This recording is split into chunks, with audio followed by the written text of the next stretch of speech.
Quem vai falar agora? Uma dupla dinâmica. Marcelo Coutinho é o primeiro que eu cumprimento no momento em que o dólar, ó, já zero o jogo, hein? 0-0. Resiliência do real num dia em que o DXY tá avançando firme. É um dólar mais forte a nível global. Aqui não, até o presente momento. Certamente o Gui vai comentar e pode ter a ver, claro, com o comunicado do Copom de ontem, é o grande estímulo aqui para ser digerido. Até porque o comunicado do Fed, o discurso do Powell, os Q&As, ou seja, questions and answers, as perguntas, a coletiva do Powell, tudo isso já foi digerido ontem mesmo, o mercado estava aberto. Em relação ao Copom, não, o árbitro já tinha apitado, como costuma acontecer. Nós temos 9,2. Coutinho, você primeiro organizando graficamente o dólar, o índice. Bom dia pra você. Bom dia, coisa linda. Firme e forte? Tudo bom? Sereno? Sereno. Tranquilo? Tranquilão. Convicto? Demais. Que isso, então Sempre. vai. Então bora, partiu o gráfico. Bora lá, bom dia a todos, bom dia pessoal. Índice do seu lado esquerdo. Mercado segue, sobe, como se não houvesse amanhã. Só de curiosidade aqui, vamos dar uma olhada, ver quanto que esse cara subiu desde a sua mínima a 1,23,705. Mercado agora 1,33,330. O mercado subiu 8,69% em 8 dias úteis. Então tá bonito na foto. O mercado ainda tem um leve upside para ser considerado, 133,380 é o que cota agora. 1,35,575 seria a sua máxima. Minha preocupação, a gente na próxima entrada vai para o gráfico de 4 minutos para a gente ver o intraday. Como eu não tenho figura gráfica que ampara toda essa alta no diário, fiquem atentos porque uma correção aqui sem problema nenhum. Dólar do seu lado direito, esse está extremamente bem comportado. Cai, corrige, cai no longo, cai, corrige, cai no curto. Atingiu o primeiro objetivo que eu passei para vocês no dia de ontem, R$ 5,64. Próximo objetivo do dólar seria 5,573. Por que seria? Porque eu tô em cima de um suporte, então eventualmente hoje eu posso ter um repique altista pro dólar. 9,4, obrigado Coutinho, destaque inicial dele agora, tá na hora de cumprimentar Guilherme Cunha, na ponta da conexão. Alô Gui, bem-vindo, deixa eu tentar decifrá-lo. Você com uma camiseta vinho, vermelho, vinho, sugerindo um dólar para baixo ou uma bolsa para baixo em realização. Eu tô muito curioso para te ouvir, no mínimo em duas camadas, né? A primeira é Copom Fed, ou FONC, que é que você enxerga desses comunicados e do que os mercados podem colocar no preço a partir disso. Mas a segunda é, ontem, você me deixou aqui intrigado porque você falou assim, Léo, a bolsa pode até continuar subindo, mas nesse patamar eu não sinto conforto em entrar. Eu prefiro esperar uma leve realização. Só quero o começo do dia. Então muita água passou debaixo da ponte ao longo de uma super quarta, não é? Quero saber se você conseguiu surfar essa alta na bolsa e se considera que ela vai ter sequência. Eu te passo a bola, Gui, no momento em que o Indifut cai 0,64% e de repente te entrega a correção que você queria. Ou não. Bem-vindo, Gui. Assim como 90% dos brasileiros, não tô comprado nessa bolsa, Léo. Tô tirando a problemática do ano passado, principalmente quando a gente fala da companhia Minerva BIF3. Então não tô comprado e também não sou louco de comprar aí. Ontem nós não tínhamos uma expectativa de amplitude no índice, subiu, o mercado faz o que bem entender, o fluxo era comprador, mas eu não compro aí, mas nem que você me obrigue. Pode ligar aí o Pedro Albuquerque, o Papa. A gente não vai comprar bolsa nesse patamar de preço do formato que foi, né? Então, parte do movimento, sim, pegamos, agora é a hora de colocar a racionalidade no preço. Movimento muito semelhante ao do câmbio ano passado, né? Então, quando é predominante na ponta compradora, você rompe ali resistência, principalmente se romper máximas históricas, gera um movimento mais forte ali ao favor, depois ele volta. Então, acredito que hoje já venho, né, nesse compasso aí que você falou de convicto. Hoje a convicção é que se subir é que tem a manchete já programada realmente do topo histórico para depois voltar e aí sim gerar uma predominância mais estudada.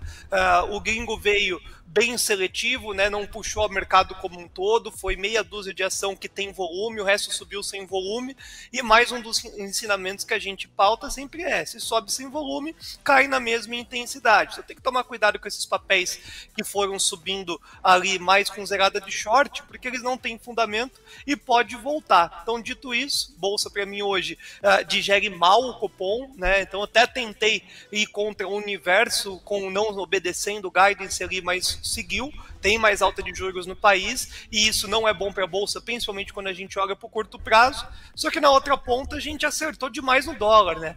Então o alvo do contrato foi batido na data de ontem, 5,642. Havia-se uma grande expectativa do gap, mas aí o mercado já antecipou, ontem foi o dia da anomalia, não hoje, então nós temos o 5,642 como continuidade do alvo, e se romper, Léo, é 5,50 para esse câmbio aí. O dólar tende a só perder força com esse movimento da nossa política monetária. 9h07, grande Gui, anotado por aqui. Você então não se sente confortável ainda em entrar na bolsa, e você não se sente confortável por uma razão muito simples. Você enxerga, me permita aqui arriscar a síntese com base no seu raciocínio. Você enxerga que essa alta da bolsa, embora verdadeira, ela está diante dos nossos olhos, é uma alta cuja perenidade, cuja sustentação é bastante relativa, porque ela vem com um vento de fluxo gringo por uma rotação global que não considera nenhuma mudança estrutural efetivamente brasileira, mas apenas um sopro de fluxo de um gringo que estava muito alocado nos Estados Unidos e desde janeiro começa a se realocar em outras praças. O Brasil surfou essa onda, mas a sustentação dessa onda, o fôlego dela e a confiança para você querer surfá-la, isso não vem ainda, Gui. O que é que te faria ganhar essa confiança e montar a posição na Bolsa Brasileira de maneira mais forte?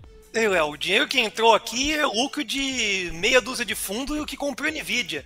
Então, o dinheiro que veio pro Brasil, ele é pífio. É porque aqui tava muito amassado, realmente. Então, esse cenário da agilidade que foi, malemar meia dúzia de robô que conseguiu sequenciar o movimento. Ninguém tem uma tomada de decisão falar, beleza, agora tá entrando esse vento aqui a favor, eu vou pegar. Não, é meia dúzia de lucro que veio lá dos Estados Unidos para cá. Aí todo mundo tava muito pessimista, tem que se livrar desse pessimismo do short para poder não tomar uma rasgada muito grande, e aí trouxe essa perspectiva mais altista.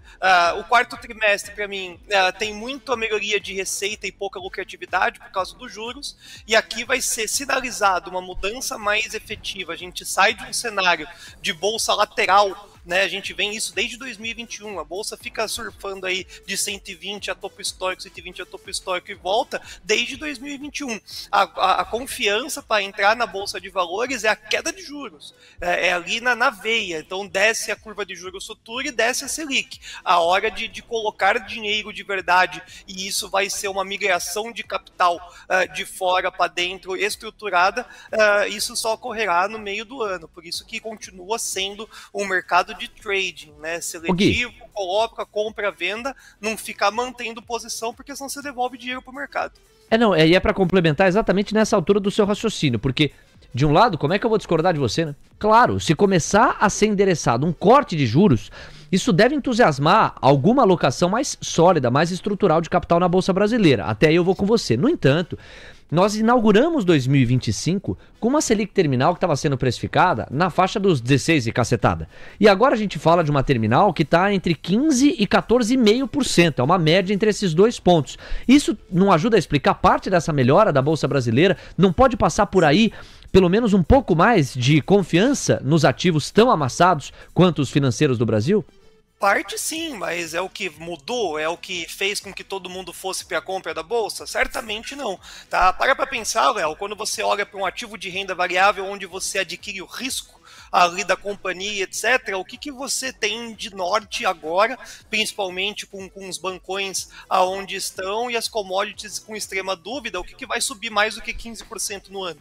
Essa é a conta que você tem que fazer. Então, só assim, eu tenho uma convicção que esse setor, que essa companhia vai me entregar mais do que 15% no ano. Se você não tem essa convicção, você vai para renda fixa. Gui, mas tá maluco, renda fixa, tal. Quando todo mundo tem renda fixa, vai para a bolsa. Esse é o discurso, mas não é o momento. Ainda quando a gente olha para um cenário que já é comprovado a próximas altas de juros, já é uma expectativa de que tenhamos um cenário de novas emissões aí de ativos de renda fixa superando 1% ao mês, e aí se você não vai a título de investimento, aí muda a escola, tá? De novo, você não vai para os micros, você não vai para as empresas alavancadas, você vai procurar empresa que paga um dividendo basicamente na mesma proporção, para você tirar o risco de oportunidade, tá? Porque o brasileiro já tem a cultura da renda fixa, o estrangeiro, quando olha também o juro real, não acredita, é muito difícil você falar meia dúzia de ação agora que vai ter ali, claramente, uma alta sem contar dividendo superior a 15%. O relato cético e calculista do Gui para pensar Bolsa Brasileira. Boa, Gui, volto contigo em instantes, 9h11. Coutinho, toca no Coutinho que é gol. O dólar tá no placar de 0-0, R$ 5,662. Ensanduichado ali o dólar, não consegue muito para um lado nem para o outro. E o Indifut vai cair no 0,56. Graficamente, há alguma novidade? Vamos lá, vamos dar uma recapitulada, porque ontem no final do pregão o mercado deu uma mudada. Olha só, o dólar baixista, né? Então recordar é viver dos dois gráficos diários. Pivô de baixa, tudo sob controle. O dólar ontem no final do mercado, o dólar pegou e montou um envelopão de alta, né? Então o mercado sobe, o mercado lateraliza, o mercado subiu. Até aí, beleza. Então só ficar atento. Neste exato momento, no gráfico de 4 minutos, eu não tenho figura nenhuma no dólar, eu tenho um movimento harmônico baixista, cota R$ 5,662, o objetivo é R$ 5,645 e só. Então, day traders de plantão, fiquem atentos. Índice, o índice permanece no intraday a sua toada altista, ele deu uma comprinha aqui no 133,265, isso é um suporte importante. Figura de reversão. Como tá meio amassado, ou meio esticado, melhor dizendo, só fiquem atentos. Deveria subir agora, mas a formação gráfica me desagrada. Anotado, Coutinho. 9h13. A Camila Nascimento acompanhou ao longo da primeira hora aqui do programa as declarações do ministro Fernando Haddad no programa Bom Dia Ministro. Ele foi perguntado muito a respeito da busca do governo pela neutralidade fiscal a fim de viabilizar a isenção do imposto de renda para quem ganha até R$5.000 por mês. Vamos ver no olhar da Camila e no faro jornalístico dela o que é possível destacar. Você, Cá. Haddad disse que a proposta de isenção do imposto de renda de até R$5.000 foi muito bem recebida e que quem vai pagar a conta é quem não paga hoje, se referindo aos super ricos. A isenção do imposto de renda que dominou praticamente a primeira meia hora da entrevista. Ele também disse que a medida do imposto de renda não foi apressada, como outras pessoas afirmaram, e que essa medida está sendo estudada há mais de um ano. Haddad acrescentou que a bolsa subiu, o dólar caiu depois que a medida foi enviada ao Congresso e que se houver a compensação para a isenção do imposto de renda, não vai ter perda nenhuma para municípios e estados. Ele recebeu inclusive 2 perguntas nesse sentido. Haddad comentou também o aumento da Selic, ele falou que isso já estava contratado pelo Copom em dezembro de 2025, quando o Campos Neto ainda estava na gestão, e que fica meio complicado para o Galípolo mudar o que já tinha sido feito. Ele também falou que o Banco Central teve uma herança e teve que administrá-la, como ele fez com o Paulo Guedes. Ele também disse que com tudo isso, ele acredita que a diretoria do BC é muito técnica e que eles são muito respeitáveis. Ele também falou que os diretores do BC vão buscar o melhor para melhorar o país, mas que tem muito trabalho a ser feito ainda. Ele acrescentou que o executivo também tem trabalho a fazer e que foi aprovado já um ajuste fiscal muito importante, que o marco fiscal está sendo cumprido contra as projeções de vários analistas e que este ano a Fazenda, o governo, vai conseguir cumprir todos os compromissos de meta fiscal e que o BC também tem uma meta e que os dois vão trabalhar juntos para que todos os objetivos sejam alcançados. Haddad disse que o Banco Central teve uma transição de 2 anos, o que foi uma experiência única e que poderia ter aprovado a autonomia do Banco Central com a coincidência do mandato de presidentes. Ele falou que há uma tarefa sobre a alta dos preços que tem que ser feito com o executivo e também com o BC para que esse problema seja resolvido. Ele disse não acreditar que você precisa de uma recessão para baixar a inflação no Brasil. E ele também demonstrou muita confiança que a equipe do Banco Central está fazendo o trabalho correto para trazer a inflação à meta quando foi perguntado sobre a alta da Selic. Ele falou que o governo também está fazendo a parte dele. E ele foi questionado também sobre a pesquisa de popularidade no mercado financeiro. Ele disse que a pesquisa da Genial Quest com 106 pessoas na Faria Lima, para ele não significa nada, porque foram feitas com muito poucas pessoas. A jornalista no momento até corrigiu ele, dizendo que na verdade foram 106 fundos, mas a Haddad disse que para ele significava a mesma coisa.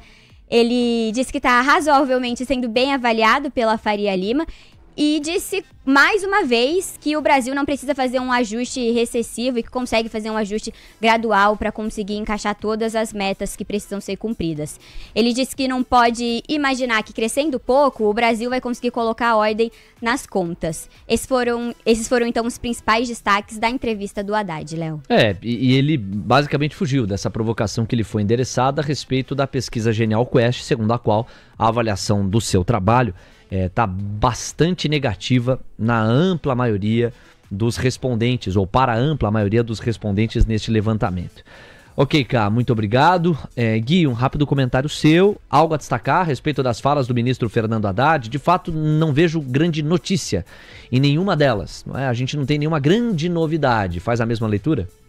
Léo, e chover no molhado, né? Esse é um dos ditados que a gente ouve, comentou a respeito da sequência do Guidance na Selic, sobre a pesquisa, é uma amostra, né? É feita dessa forma, mas também não é querendo defender, mas a gente fez essa brincadeira já na data de ontem também, né? Se você faz a pesquisa, Brasil, tamanho do país, feito por brasileiros, se você faz essa pesquisa em frente ao prédio aí da Faria Lima, você vai ter uma devolutiva meio diferente do que se você fizer em outras regiões aqui do nosso Brasilzão. Mas falar que foi com um número pequeno de pessoas não faz muito sentido. Pesquisa também realizada pelo IBGE e etc. são feitas a mesma magnitude. Não é um fazedor de preço, mas também deixa sinais a respeito aí do fim desse contexto do guidance e o que pode vir a acontecer nas próximas reuniões. Tem que deixar no radar.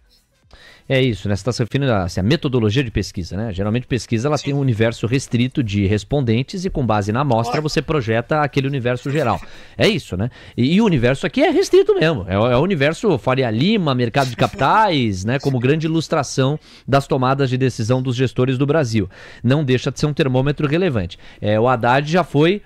Não vou falar ovacionado, mas ele já foi reconhecido por esta mesma pesquisa. Exato. Quando em determinado momento o mercado entendia que o trabalho dele era sólido, tinha credibilidade, que ele tinha capacidade de ancorar expectativas. O jogo mudou, né? Temos 9h18. Gui, uma rápida licença para você. É o seguinte, preste atenção no que você está fazendo aí, porque o feedback que a gente recebeu é de que foi um sucesso. E a condição vai se esgotar hoje, na última atualização que o marketing nos passou. Nós vamos voltar aqui a endereçar para vocês a campanha de divulgação do Master a R$ 59,90. Tá aí, ó, plano Master por apenas R$ 59,90 por mês. Senhoras e senhores, está anexado no chat do YouTube, para quem é do chat do YouTube. Está como primeiro link na descrição da transmissão, para quem é de descrição da transmissão. E tem QR Code também. R$ 59,90 é o preço. Está prorrogada a promoção até hoje. A gente sentiu que ainda tem demanda pelos números fortes de ontem. Então, por que não aproveitar e dar essa condição por mais tempo? Com um ponto. Quem se tornar Master por R$ 59,90 e com isso acessar a sala de trading exclusiva do TC sem delay, acessar o painel Mover Pro, que é a ferramenta que a gente acessa aqui como âncora da TC Rádio, TC News, mas que você como cliente Master pode acessar tanto quanto a gente e mergulhar mais profundamente do que a gente consegue mergulhar aqui na programação do Minuto a Minuto. Fora outras condições, tem ainda o aspecto principal, a chave para você acessar CDBs até 140% do CDI. Eu fiz o cálculo ontem, Coutinho, com o Buca, ele estava aqui na bancada, já considerando uma taxa Selic a 14,25%, 140% do CDI implica quase 20% de retorno médio anualizado. Então você que tem parte do caixa em renda fixa, se você está em 105% do CDI, 106% do CDI com liquidez imediata ou 100% do CDI, mal você não está. Mas você está muito pior do que aquele ou aquela que está a 140% do CDI. E já tem gente nesta condição a partir da promoção que começou com força no começo da semana, ou começou com força no início da semana, mas ontem encontrou essa novidade dos CDBs a 140% do CDI. Então, capriche e não deixe a oportunidade escapar. Ainda dá tempo pelo último relatório que o marketing nos passou. Você tem o dia de hoje como divulgação aqui na TC News, QR Code na tela, chat fixado, nos comentários com o link e na descrição da transmissão. O primeiro link te leva exatamente para o mesmo local. Tá com dúvida? Quer saber mais informações? O QR Code vai te deixar na cara do gol. Persistiu dúvida? Manda aqui no WhatsApp, ó, 11 937 26 1318 e a gente tá a postos para encaminhar da maneira mais adequada possível. Fechado? 9 horas com 21 minutos, nada mal, hein? Um pré-fixado em quase 20%. 19,95%. Você calculou aí, né? Dá 19,95%. 19,95%. E líquido, 16,95%. Hoje, qual que é a composição da carteira da Fiboninha, por exemplo? Eu sei que você deixou no berçário hoje, mas ela tem renda fixa, não? Fiboninha tem. Fiboninha tem um renda pouquinho, fixa, tem... Fiboninha gosta de crédito privado. Isso. Fiboninha gosta de risco. Agora Fiboninha gosta de risco. Fiboninha gosta, tem FDIC. Deixa ela vir aqui amanhã que eu vou perguntar pra ela, viu? Tem FDIC, tem crédito privado, tem CDB, tem LCI, LCA... Tem um pouquinho de cara, mas tem uma parcelinha da renda fixa dela que é alavancada. E a parte trader, eu tô sentindo que você tá segurando. Outro dia ela pediu pra comprar Magalu, e ao mesmo tempo que se autoriza meio comedido, assim como quem diz, deixa eu disciplinar aqui, porque se ela vai também muito pro giro louco, sem cuidar da outra parte, ela pode tropeçar. É por aí, Coutinho? Tem que pegar e fazer as coisas com calma, né? O problema é que ela puxou o pai, né, meu? Ela já quer operar opção, ela quer operar café, soja, milho, boi, entendeu? Então, por isso que eu tenho que dar uns diazepam pra ela ficar calma. Ô, papai lindão, tudo bom? Como é que você tá, Moreninha? Moreno tem uma saudade insuportável de mim. Não tem Fiboninha, mas tem Lulinha, pra você falar bem pertinho do microfone. Tremão, saudade do meu Moreno, fala. Amanhã com a Fiboninha aqui eu vou checar tudo isso. Bora lá. Agora eu vou checar o dólar e o índice com você.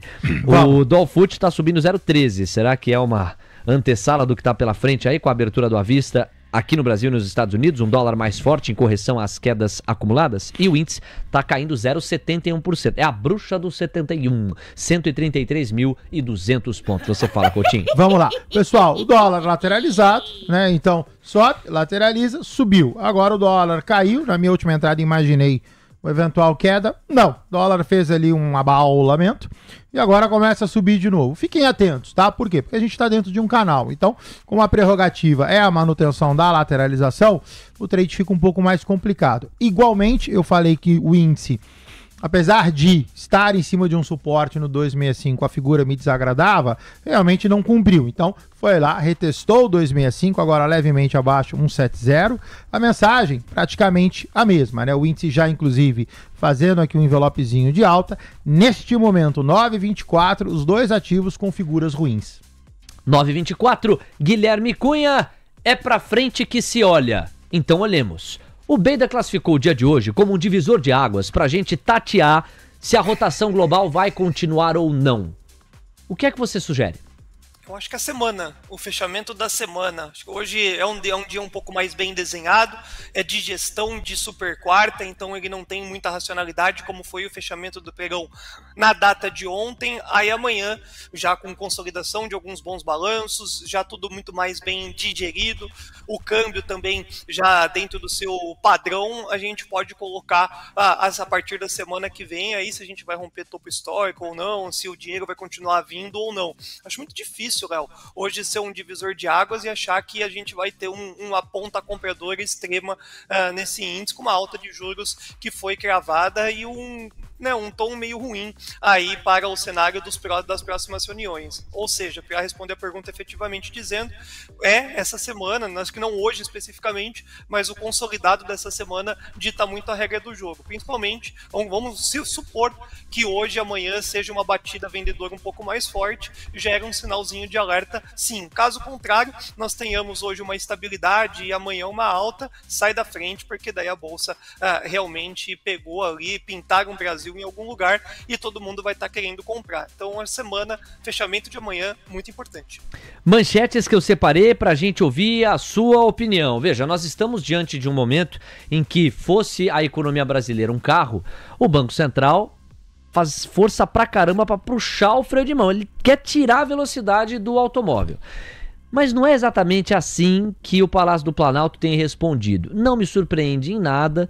Independente do ator político, governante nenhum gosta de crescimento econômico mais moderado. O governante gosta de crescimento econômico maior, para popularidade maior, sensação de prosperidade maior, assim, independente de qualquer linha programática, etc. Essa é a inércia do ator político que tem, no fim do dia, o seu primeiro interesse em se reeleger ou, se não puder se reeleger, em passar o bastão para um abençoado por ele.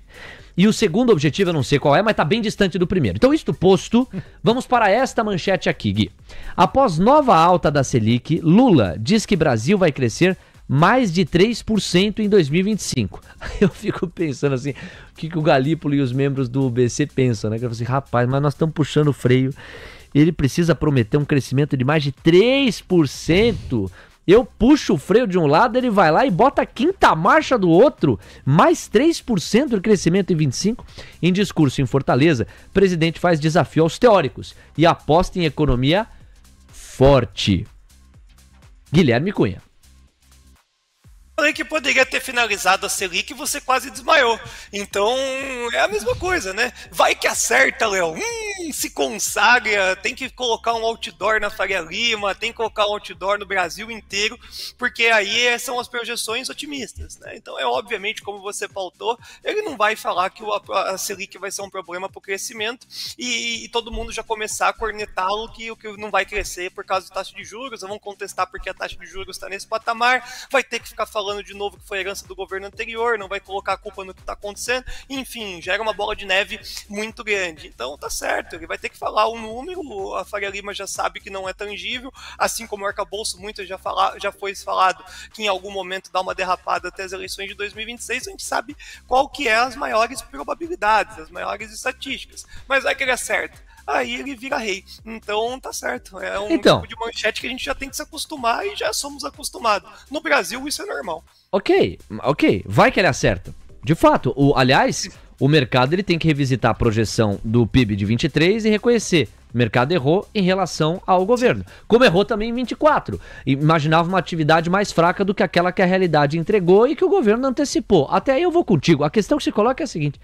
Faz sentido a gente começar a pensar no estacionamento da Selic e num segundo momento, num corte de juros, no momento em que a gente vê o FGTS sendo liberado para mais consumo, o consignado aparecendo para baratear o crédito, o aspecto da isenção do imposto de renda para quem ganha até R$5.000 também destravando mais consumo como encomenda para 2026, que tá aí, né? A gente já tá indo pro mês 4, é brincadeira, bicho, quase um terço do ano já se foi, se você quiser exagerar um pouquinho, mas não tanto assim.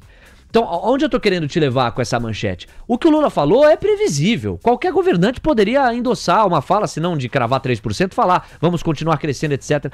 Mas a provocação que eu quero deixar pra você é, isso não vai limitar a perspectiva dessa Selic parar efetivamente em 14,75, ou se não isso, dela começar a cair? Me responde em instantes, Gui, porque a gente vai com o mercado de trabalho nos Estados Unidos a partir de agora, 9h29. Atenção, galera! Camila Nascimento monitora os pedidos de seguro-desemprego. É uma foto padrão, recorrente, comum das quintas-feiras, e hoje não será diferente. Faltam alguns segundos para isso, cata de olho e vai trazer a informação. Eu passo aqui pela tabela da volatilidade. Deixa o seu like aí, meu amigo ouvinte, meu amigo trader, minha amiga investidora, meu amigo investidor. Deixa o like aí. Eu não pedi like, nós estamos com só 900 e pouco, mais de 2.000 simultâneos. Capricha no like, tá ansioso? Deixa o like, tá tranquilo? Deixa também. Olha o DXY, ó.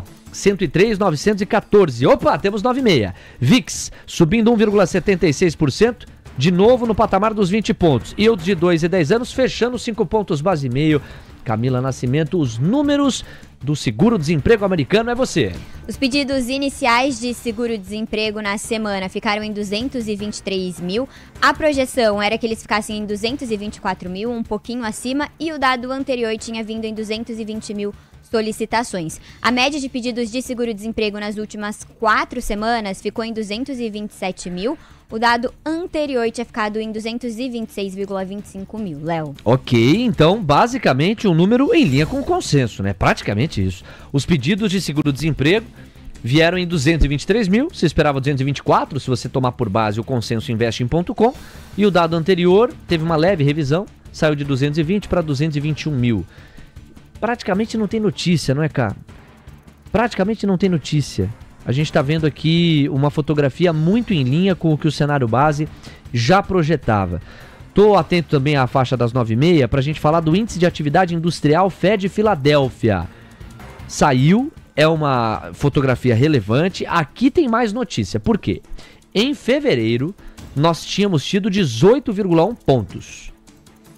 Para março, esperava-se um recuo nessa foto, de modo que nós saíssemos de 18 pontos para que chegássemos a 8,8 pontos. Essa era a projeção. A realidade entregou 12,5 pontos. Então, pensando em atividade, é uma atividade melhor. O índice de atividade industrial Fed Filadélfia desacelera em março em relação a fevereiro. Saímos de 18 para 12,5 pontos. Por outro lado, o consenso apontava para 8 pontos. Então é uma desaceleração, mas não é uma desaceleração tão forte quanto aquela que o consenso pressupunha. Ok, pessoal? Com isso a gente pagou aqui o índice de atividade industrial Fed Filadélfia e os pedidos de seguro-desemprego, que notícia praticamente não produziram. 9h32. Reação dos mercados, ó. O VIX deu uma acelerada. 3% de alta, hein? Vamos chegando a 20,5 pontos. Yields de 2 e 10 anos continuam com a toada de 3 pontos base e meio a menos nos prêmios. E o DXY deu uma encorpada um pouco maior. Estava em 103,920, 103,930, agora 103,970. Olha aqui para 7 magníficas. Tesla vai caindo 1,11, Amazon 0,20, Meta 0,20, Google 0,40, Nvidia flat, Apple cai 0,30, Microsoft 0,34 e a Camila passeia por Dow Jones, S&P, Nasdaq e Russell 2000 futuros. No mercado futuro, a S&P 500 cai 0,39% aos 5.653 pontos. Dow Jones no vermelho também, com queda de 0,35% aos 41.821 pontos. E Nasdaq cai 0,45% aos 19.649 pontos. Léo. Anotado, cá. 9h33, vamos ver da porta para dentro aqui se houve alguma reação. Coutinho, dólar e o índice. O dólar tá praticamente no 0 a 0, o índice tá caindo 0,61. Eu tenho a impressão de que nós pouco temos a agregar para o público olhando para o índice e para o dólar. No entanto, quando a gente olha para a curva de juros, e havia toda uma ansiedade hoje para a gente entender como é que o mercado reagiria, precificaria, digeriria o comunicado do Copom. A resposta está na tela do home broker de qualquer investidor ou trader. Nós temos 10 pontos base a mais nos pedidos de prêmio, contratos curtos, médios e longos. Sinceramente, vai em linha com o que eu imaginava, porque eu senti um Banco Central mais firme, um Banco Central mais hawkish, como a gente fala na expressão, não entrando no oba-oba de, a desaceleração já é suficiente. Não, ela é incipiente. Não entrando no oba-oba de foi a última alta. Não, ainda tem mais uma alta e possivelmente uma outra. Que numa linha mais parecida com aquela que você estava apresentando. Eu imaginei. E o mercado me parece digerir exatamente nessa toada. É um BC firme na perseguição do centro da meta. Deixa eu pedir um pouquinho mais de prêmio aqui em todos os contratos para me ajustar. O Gui pode até comentar a reação da curva de juros, eu não cheguei a endereçar isso para ele. Vamos pro gráfico antes, se é que você tem alguma novidade, Coutinho. Vamos lá. Os DI, só para complementar antes de ir para índice dólar, olha só. Então, sobem no dia de hoje, o mais curto 27, 14,50%. Ainda que a sua figura, sucessivos pivôs de baixa, tem aquele nosso número 14,35% para o 27%. E a priori tá lá, bateu no dia de ontem, hoje leve repique, mas a sua toada em si ainda baixista. Quando a gente vai para o índice e para o dólar, aí o Léo tá correto, a gente tem pouco a agregar. No caso do índice do seu lado esquerdo, o índice está lateralizado, a figura é um envelope de baixa, mas de novo uma figura dispersa. Então, por favor, fiquem atentos, a gente ainda está naquele 265. Dólar do seu lado direito, figura também ruim, lateralizado, o dólar meio que monta um envelopezinho de alta, um segundo, né, porque já tem esse sobe, lateraliza, subiu, agora tá fazendo outro, sobe, lateraliza, sobe, então o dólar a priori querendo buscar o 678, mas de novo, também numa figura ruim. O Alexandre Cabral é o nosso próximo convidado, vamos nos despedir do Guilherme Cunha. Gui, tivemos os dados americanos, você fica à vontade para comentar, é uma primeira prateleira.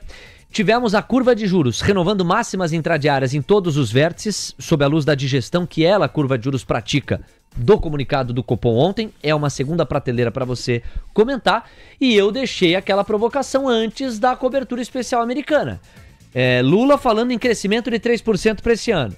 Isenção do imposto de renda destravando mais consumo das famílias com vistas a 2026, que chega rápido. Consignado barateando crédito. FGTS com a questão do saque aniversário, já no curto prazo incentivando mais o consumo. Querendo ou não, você tem aqui ingredientes que, em tese, minam a construção da expectativa do mercado para um corte da Selic, ainda que no final do ano, se a gente considerar a pressão sobre os preços e até a postura mais rigorosa que o Banco Central tem demonstrado para perseguir o centro da meta na primeira decisão que o mercado entende ser aquela com todas as digitais do Galípolo e dos seus no colegiado. Temos 3 prateleiras para você comentar, queremos ouvi-lo, Gui. E indo por etapas para pegar a meta e depois dobrarmos a meta, quando a gente fala então desse movimento final aí que nós estávamos comentando inicialmente, assim vamos se dizer, do Lula, junto com a Selic e etc, Léo, a gente tem a contabilidade rápida, como você já consegue esboçar todos os movimentos que podem ser tardio para a queda de juros, porém a gente volta naquele contexto muito importante, quase que educacional, que o reflexo de um aumento ou uma queda de taxa de básica de juros, ela tende a demorar mais de 6 meses, até mesmo um ano, para surgir um efeito propriamente dito para poder diagnosticar e resolver qualquer tipo de problemática. Então, por isso que a curva de juros futura vai fazendo o seu devido desenho, né, de formato antecipado, para que possa auxiliar nesse sentimento do investidor e as perspectivas de juros brasileiro. Dito isso, nós teremos naturalmente problemáticas de agora até meados do segundo semestre, e aí com a continuidade, aí esse é o X da questão, né? Continuidade de uma inflação controlada, a taxa de juros ela tem que cair, porque o reflexo só vai ser em 2026. Não vai ser uma existência imediata. Então, por isso que a gente vai continuar acreditando e defendendo a tese de que no segundo semestre nós teremos não só a curva de juros mais estabilizada, mas também o cenário da taxa básica de juros Selic indo para baixo. Os dados dos Estados Unidos eu esperava que fosse um não evento e acabou sendo muito mais para a América do que algum tipo de turbulência para o nosso mercado. Então, o dia de hoje é uma agenda um pouco mais esvaziada e fica mais para o setorial, fica muito mais realmente tanto para os balanços que ontem foram apresentados, assim como também a digestão da política monetária. E a terceira diretriz, eu nem sequer lembro. Se você quiser levantar a bola, eu chuto pro gol. Ou se não, eu cruzo pro Cabral, viu? Eram 3, não é? A reação do Copom pensando na curva de juros, a reação ao Copom pensando na curva de juros, o quanto está minado o cenário para um eventual corte de juros lá na frente pelas razões que eu organizei, e os dados americanos, né? Com seguro-desemprego, etc. Eu emendei, então eu acabei emendando, então acho que quando o Lula e juntamente com o cenário da Selic, a gente criava dessa situação. Não tá nada legal, né? O cenário até o meio do ano prevalece um cenário desafiador, mas o atraso que uma mudança de taxa de juros detém sobre a economia real é o que pega e é o que pode, inclusive, nos ajudar no segundo semestre. Por hora, o primeiro tri a gente está encaminhando, fechando, sem grandes novidades, inclusive para um cenário não muito positivo. Gui, aquele abraço. Até amanhã. Vamos ver, viu? Nunca errei com essa camiseta. Tchau. Pois é. Vai defender a média de 200 aqui hoje. 9h39, Alexandre Cabral. Que bom ter você aqui numa quinta-feira pra gente repercutir a super quarta. Bom dia. Curva de juros se adaptando à alta de 1 e tem aumento de quase nada realmente na curva de juros. Esse teu destaque inicial já foi melhor, hein? Você deu uma rateada, hein? Ela não sobe. A curva de juros não está pessimista. Ela só acrescentou um overnight de 1%. Bomba. Perfeito. Vamos começar por aí então, ô Cabral. Agora, você vai comigo na ideia de que a curva de juros, ainda que de maneira leve, como você coloca, ela se ajusta a um comunicado do BC que foi firme, que foi disciplinado, que foi mais duro do que alguns estavam imaginando? Então, se fosse comprar a curva, ela deveria cair, né? Se eu estivesse comprando 100% projeto BC, ela cairia. Eu acho que essa alta é uma lateralização, para dizer a verdade. Aí você vai falar, poxa, Cabral, 3 é maior do que 2. Só que DI Futuro é um contrato muito diferente de qualquer outro contrato existente na Bolsa. A Bolsa tem 2 contratos que são uma ilha e o resto todo está junto. Então eu te digo que o racional de ações é igual de dólar. Ele sobe naturalmente porque o produto está ações valorizando e o real desvalorizando. Você não tem um teto. No mercado de juros, ele tem um teto. Ele tem um patamar final, que é 100 mil pontos. Então, por isso, a taxa de juros ele se adapta para chegar nesses 100 mil. Então, o DI, o DDI e o FRA, que é um contrato único, são mundos à parte.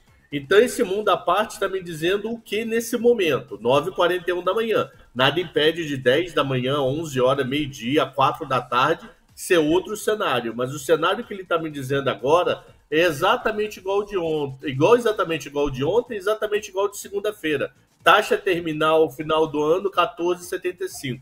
Final do ano, a reunião de dezembro. Entre altas e baixas que o mercado está precificando. Então, eu acho que o mercado gostou do discurso. Muito parágrafo igual ao anterior, igual, assim. Ah, mas é parecido? Não, é igual.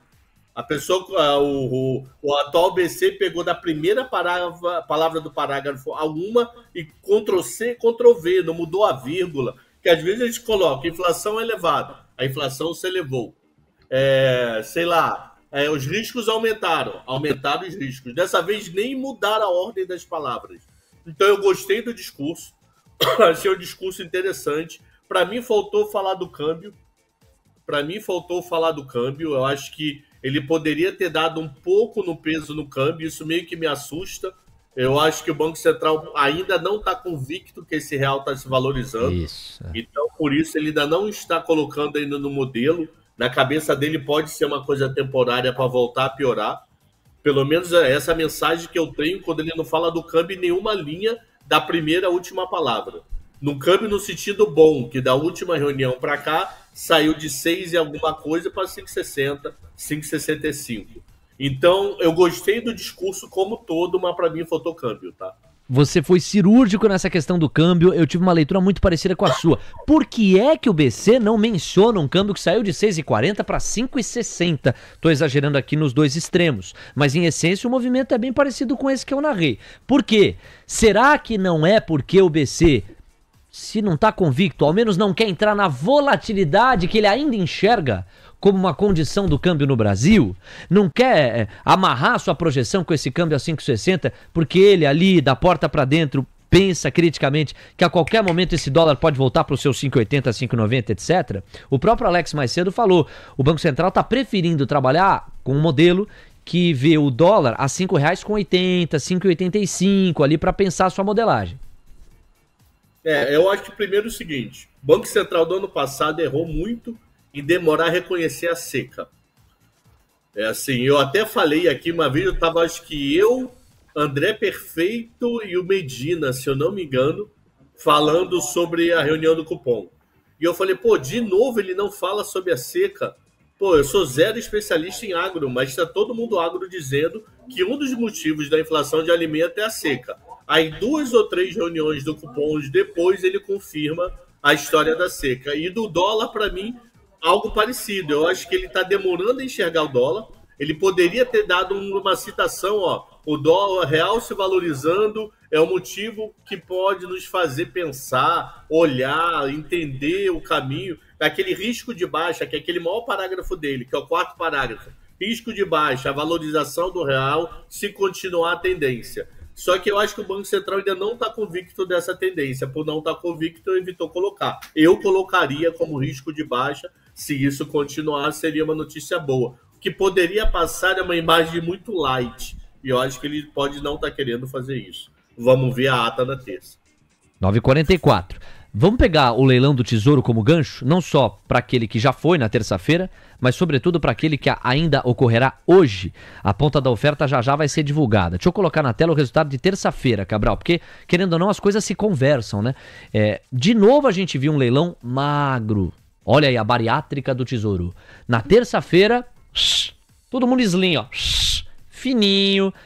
150, vão se inspirando aí, Cabral, Coutinho, para o... Como é que chama o projeto? Lá, tendência de baixa. Tendência de baixa. Tendência de baixa. Então, Cabral, na terça-feira, é como vocês precisam ficar com o tempo, fininho.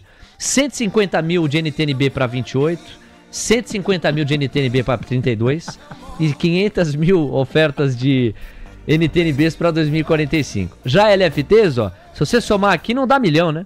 750 com 150 vai dar o quê? 900 mil ofertas para LFTs. A absorção foi máxima. com taxas salgadas. Hoje o leilão é diferente. Hoje é leilão pré-fixado. Esse tem sido, ó, leilão mais encorpado. Cuidado com o que você vai falar. Cuidado com o que eu vou falar, não, mais encorpado. Cabral, seu comentário sobre o leilão de terça e a expectativa pro de hoje. Vai, Cabral. Vamos lá, o leilão da terça também tem sido encorpado, tá? Proporcional ao mundo de NTNB, tem sido volumes muito grandes. Eu acho que terça-feira ele segurou pro super quarta. Do tipo, vou tirar um pouquinho do pé do acelerador, vou emitir ali para sentir o mercado, não vou no mínimo de 50 mil porque é necessário, o mundo não está acabando, o real está valorizando, gringo está vindo para nossa bolsa, vou tirar um pouco o pé do acelerador e no próximo leilão, pós a decisão de quarta-feira, isso na cabeça na terça, anteontem. Após a decisão de ontem, a gente volta. Então eu não vejo nada demais esse volume ter caído na véspera de uma decisão de cupom.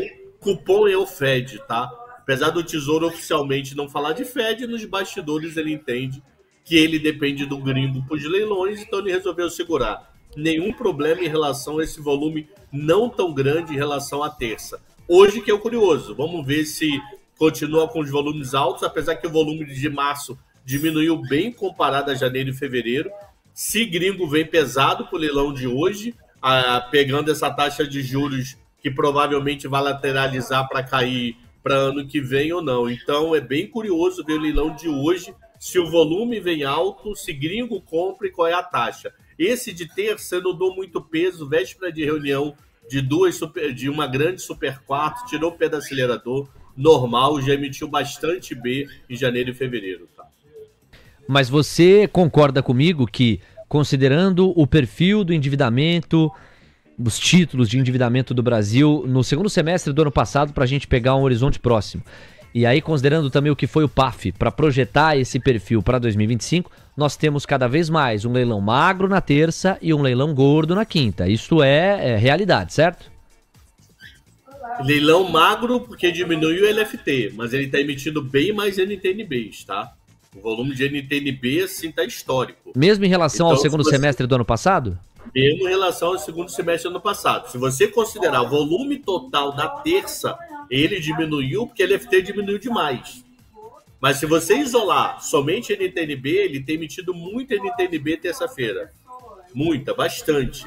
Mas só que na quinta-feira ele está aproveitando e metendo o pé no acelerador no pré, com essa curva caindo, gringo a fim de comprar.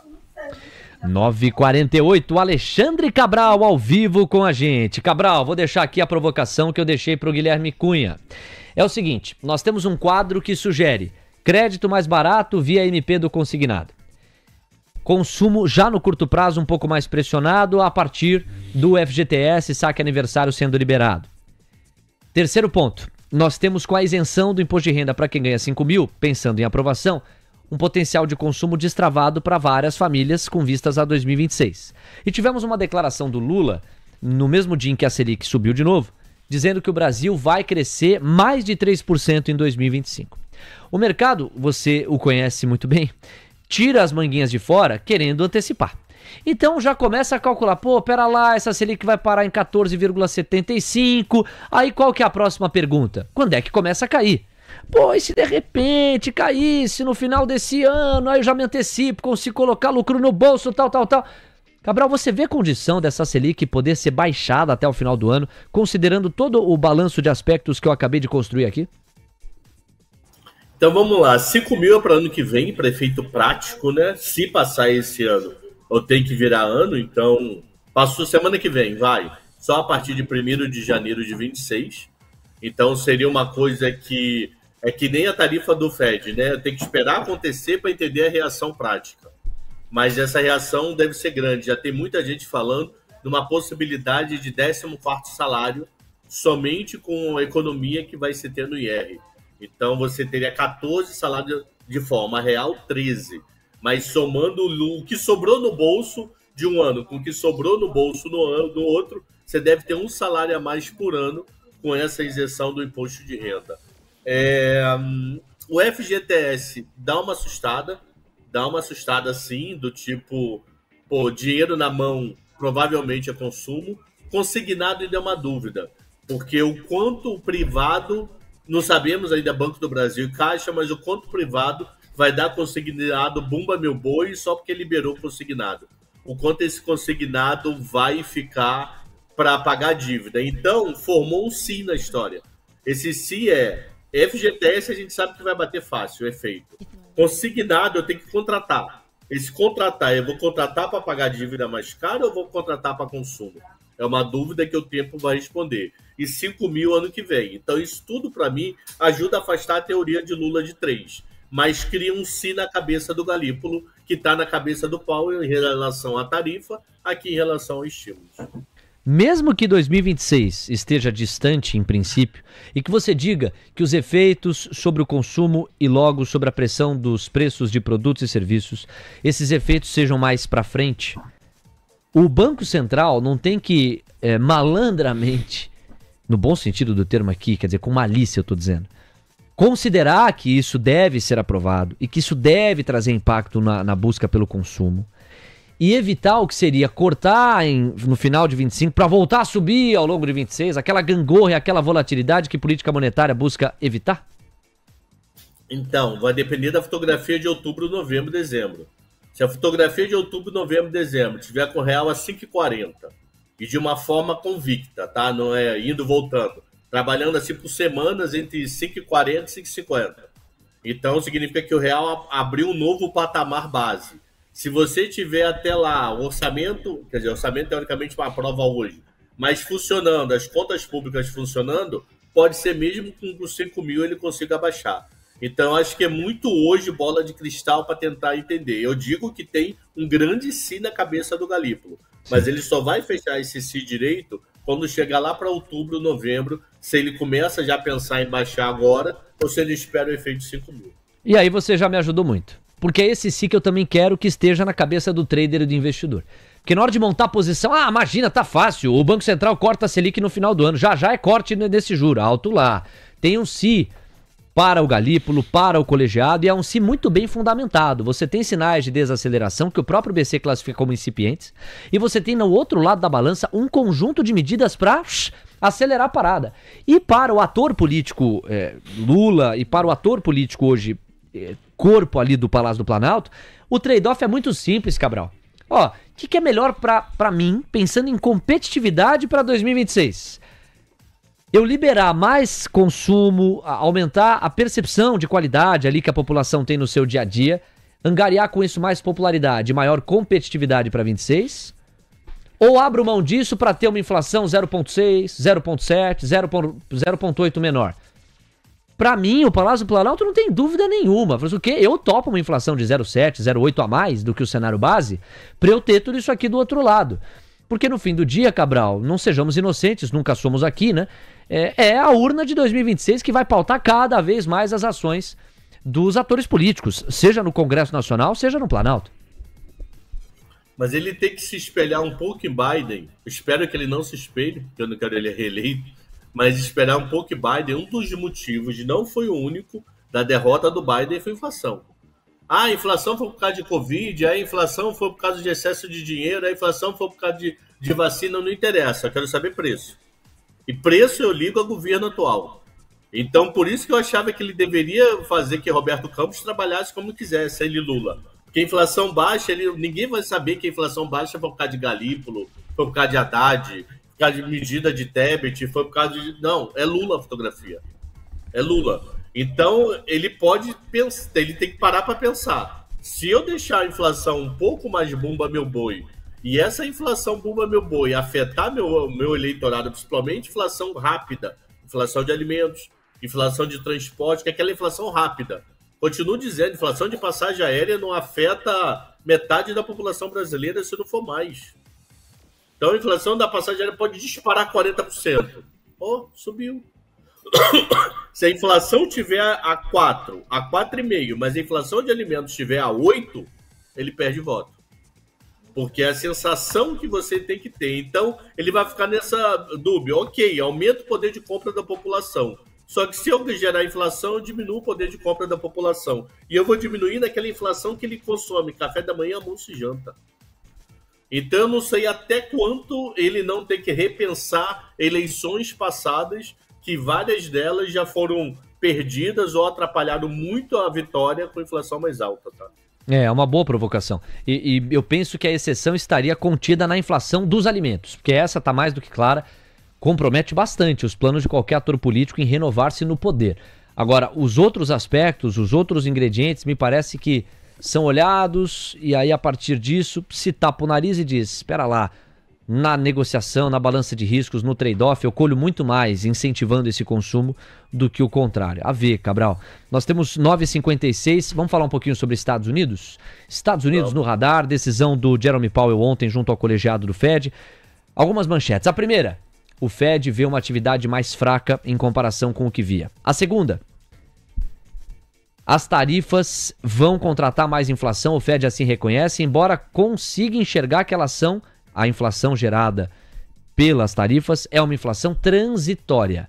A terceira manchete, aí via dot plot, os membros estão enxergando aquela questão dos 3 cortes de 25 pontos base, próximo a isso, né? Está entre 2 e 3 cortes de 25 pontos base até o final do ano. Quarto, se falou sim, embora não com essas palavras, em imprevisibilidade, em desancoragem, em confusão com o fator Donald Trump e com o fator mundo. E quinta manchete, quando perguntado sobre recessão, o Powell fala em não descarte, mas também fala que é muito difícil antecipar, seria precoce antecipar. E aí tem um sexto ponto que não é uma manchete, mas é um fato, né? Que é a questão da redução do balanço patrimonial do Fed, o que implica maior ou menor liquidez despejada sobre a economia americana. Então são 6 pontos que eu separei aqui para te perguntar o saldo dessa decisão e a maneira como você a enxerga, Cabral. Esses 6 pontos, você falou que são 6 de manchetes. Eu, Cabral, apagaria a palavra manchete e colocaria lá, se, que foi um festival de se ontem. Se a tarifa subir, se, ninguém sabe se a tarifa vai subir. Porque o maluco, cada hora diz a coisa, ele vai voltar, ele vai taxar o champanhe do Coutinho ou não, afinal? Ele comentou uma vez, e aí, taxou, não taxou? Então, o famoso tá um festival do se. Então, vamos considerar, se ele radicalizar e taxar tudo que atravessar a fronteira, independente da mercadoria, vindo do Canadá, México e China. Vamos botar esses 3 que ele tem falado muito. Você tem uma inflação na veia na hora. Na hora, sim.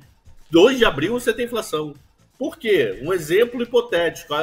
Estados Unidos não é capaz de produzir 100% dessa caneta. Um exemplo. Isso acontece, por exemplo, no carro. Essa parte aqui vem do Canadá. Essa parte aqui que vem do Canadá vai ser importado 25% mais caro. Então essa caneta vai subir o preço. Mas é subir dia 3 de abril. Né? Subir, quer dizer, ok, o PMI mostrou antecipação de estoque, pode ser que não bata em abril, mas maio e junho.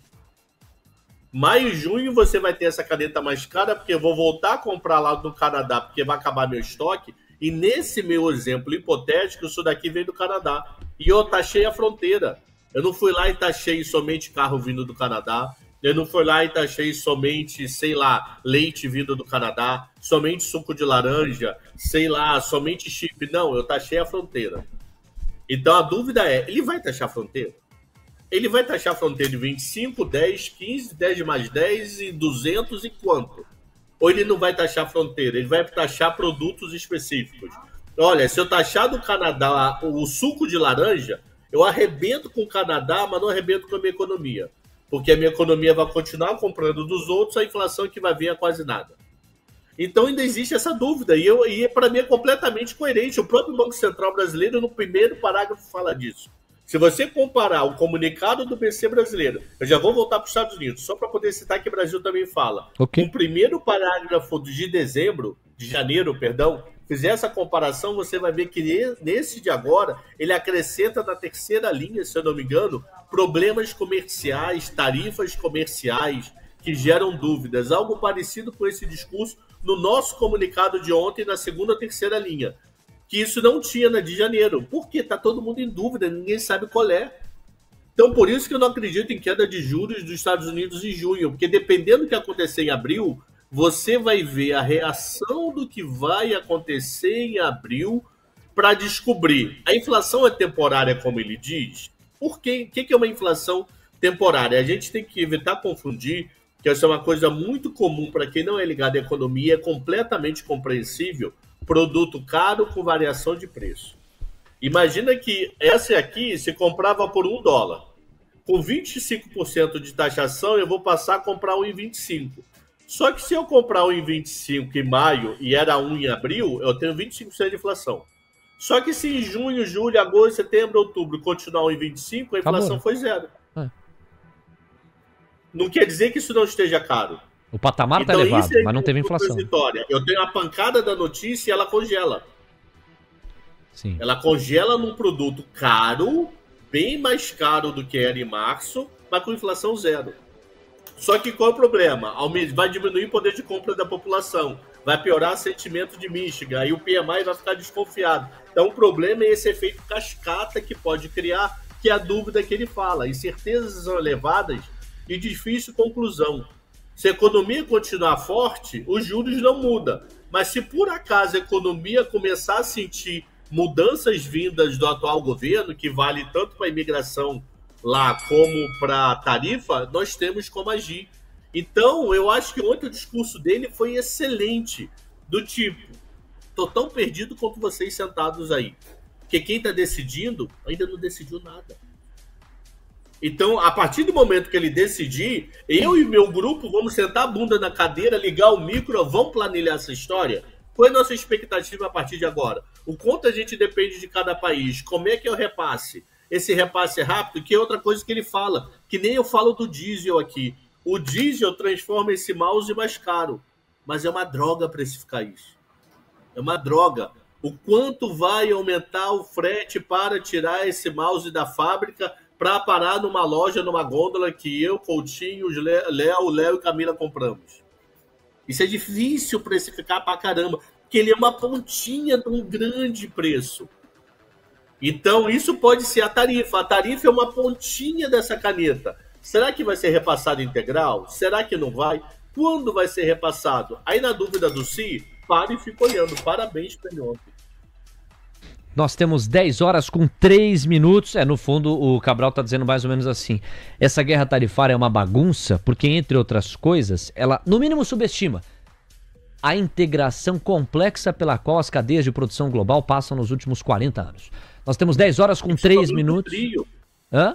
Principalmente o trio México, Estados Unidos, Canadá, é muito uma coisa só. Entre si, claro. Você me fala, vou taxar a Tailândia. Pô, vai até afetar alguma coisa, mas é diferente de México e Canadá que tá ali do lado, mano. Sim. Cabral, temos 10:03. Separa aí o seu destaque final. Vou pedir pro Coutinho um highlight sobre o dólar e o índice. O Coutinho olhou pra mim aqui, quase com a trilha de Psicose. Virou pra mim e falou o seguinte: Léo, aconteceu alguma coisa. Falei, o quê? Aconteceu alguma coisa. Por que, Coutinho? Porque quando você olha para o índice, me chamou muita atenção, se você colocar granularizado no gráfico de 1 minuto, o mercado ele pega, vinha com candles pequenos, e aí eis que o mercado pega, dá uma sabonetada para cima e volta. Você vê aqui na parte inferior, a volatilidade que estava na casa de 20 pontos, para arredondar, foi para 60, ou seja, multiplicou por 3. Mesmo efeito se você for no gráfico do dólar. Se você pegar o dólar vinha também com uma volatilidade baixa. Leozinho, dá uma respirada, lindinha. Deixa eu trabalhar, coisa fofa. Vai, presta atenção, lindão. E aí você vê que o dólar vinha tranquilão. E eis que a volatilidade estava na casa de 1,5 a 2 pontos. E a vol foi para 4,5 pontos. Então eu peguei e aqui de forma muito proativa alertei aqui o nosso âncora, mestre mantra desse mercado brasileiro, que ele eventualmente desse uma cobertura e desse uma olhada. Obrigado, Coutinho. Qual que é o fundamento que eu vejo? O acontecimento. A abertura do à vista. A abertura do à vista costuma ser, dependendo do dia, um evento em si, por si só. Para além, eu tô de olho na oferta do leilão do Tesouro. Até agradecendo aqui a pergunta do Roberto Constantino, querido ouvinte nosso, é membro do YouTube do TC, tem prioridade aqui na hora da interação. Ele fez uma pergunta, onde é que a gente consegue achar o resultado dos leilões, etc. Aí eu troquei uma ideia com a Cá pra gente orientar o Roberto e outras pessoas que podem ter a mesma curiosidade. Tá na tela pra vocês aqui, ó. Lá no site do Banco Central do Brasil, você vai de home pra estabilidade financeira, depois, sistema de pagamentos brasileiro, infraestrutura do mercado financeiro, sistemas operados pelo BC, sistema especial de liquidação e de custódia, e aí resultado dos leilões. É um caminho longo, mas funciona, tá, pessoal? Então tá aqui, ó, se você quiser tirar um print aí, Roberto, Então, você vai estar na home, lá você escolhe estabilidade financeira, SPB, infraestrutura do mercado, sistema operado pelo BC, sistema especial de liquidação e custódia, aí resultado dos leilões. Aí aqui, ó, é fácil, é colocar a data, tá vendo? A data inicial, data final, títulos públicos, é o objeto aqui que você tá dando uma olhada, bota aqui todos em ofertantes, e você vai ter, a partir da consulta, o resultado. Nós não temos ainda, certo? Até pelo horário, são 10h06. Mas é aqui que a gente busca a informação, é daqui que a gente extrai o que depois vai para nossa tabelinha lá na apresentação do manhã. Fechado? Temos 10h06. Cabral, precisamos nos despedir para que a gente mergulhe no mercado à vista. O destaque final é seu. Só um detalhe, também tem no Tesouro Transparente, tá? Tem alguns locais que divulgam o resultado e no mesmo time. Você vê, sai no mesmo horário em todos. Não tem um mais rápido e um mais atrasado. Meu destaque final são 2. Trump atacando o Fed. Começou com a macaca hoje, dizendo que o Fed tem que baixar juros. Pô, Trump, fica quieto, Trump. Vai ver Miami lá de tênis. João Fonseca vai jogar hoje, mano. Vai lá, você tem casa na Flórida. Vai lá ver o tênis. É maneiro pra caramba. Você com certeza o Itaú, que é o patrocinador mais, você vai te dar área VIP. Pode ficar tranquilo, você não vai ficar no meio da multidão, não. Para de arrumar confusão com o Fed. Nada pra fazer, vai lavar uma louça, maluco. E a Lagarde botou números na mesa. A Lagarde falou o seguinte, olha, se nós tivermos aumento da tarifa prometido pelos Estados Unidos e a Europa retaliar, devolver essas tarifas, nós acreditamos na queda do PIB esse ano em 0,5% e uma inflação também próxima de 0,5% a mais do que estamos prevendo hoje. Alexandre Cabral ao vivo. Eu acho que o Trump tá acenando pra plateia, tá jogando ali pro próprio público. Pra quê? Pra quê, mano? Política, pra que Cabral. tanta confusão, Política. meu irmão. Não, concordo com o óculos econômico, agora com o óculos político, ele depende muito disso. Né?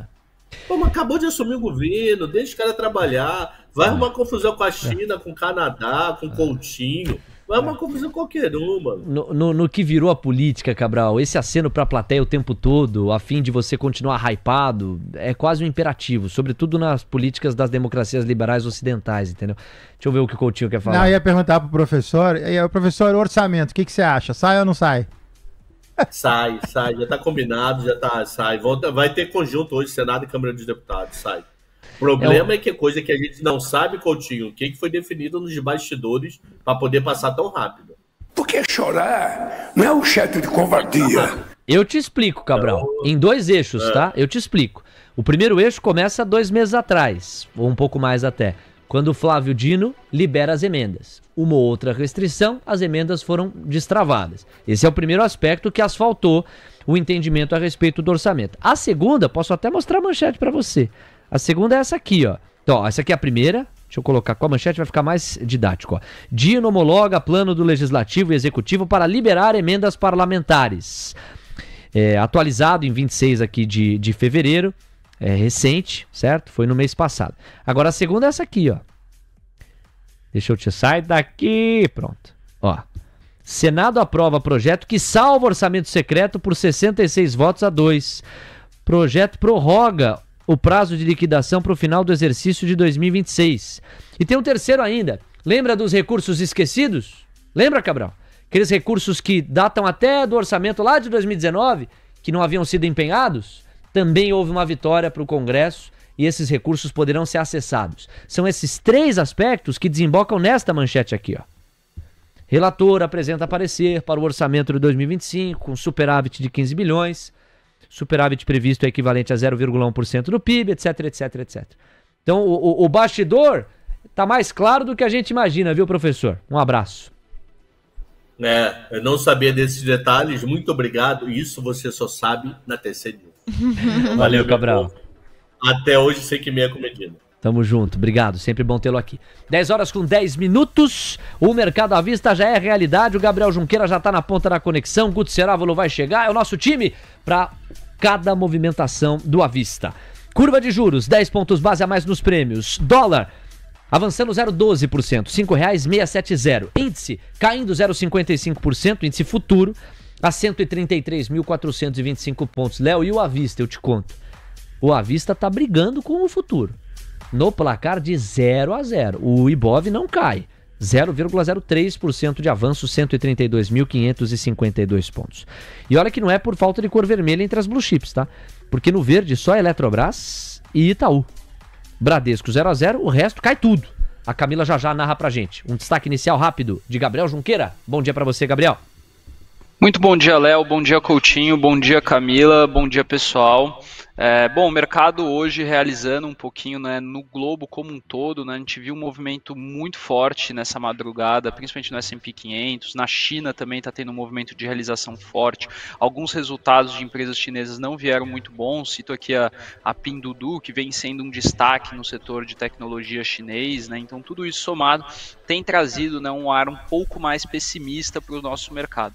Acho que ainda estão digerindo um pouco a decisão do Fed, decisão que foi amplamente consensual, né, de manutenção das taxas de juros e o discurso bastante em linha com o que o mercado estava imaginando, né, um discurso de cautela, um discurso ali que indicou até um movimento ali que está incerto ainda, saber se vai subir, se vai manter ou se voltam a cair as taxas de juros, dado toda essa incerteza global, né. E a decisão de juros aqui no Brasil também muito interessante, né, a decisão de aumento de 1% já havia sido contratada desde o ano passado.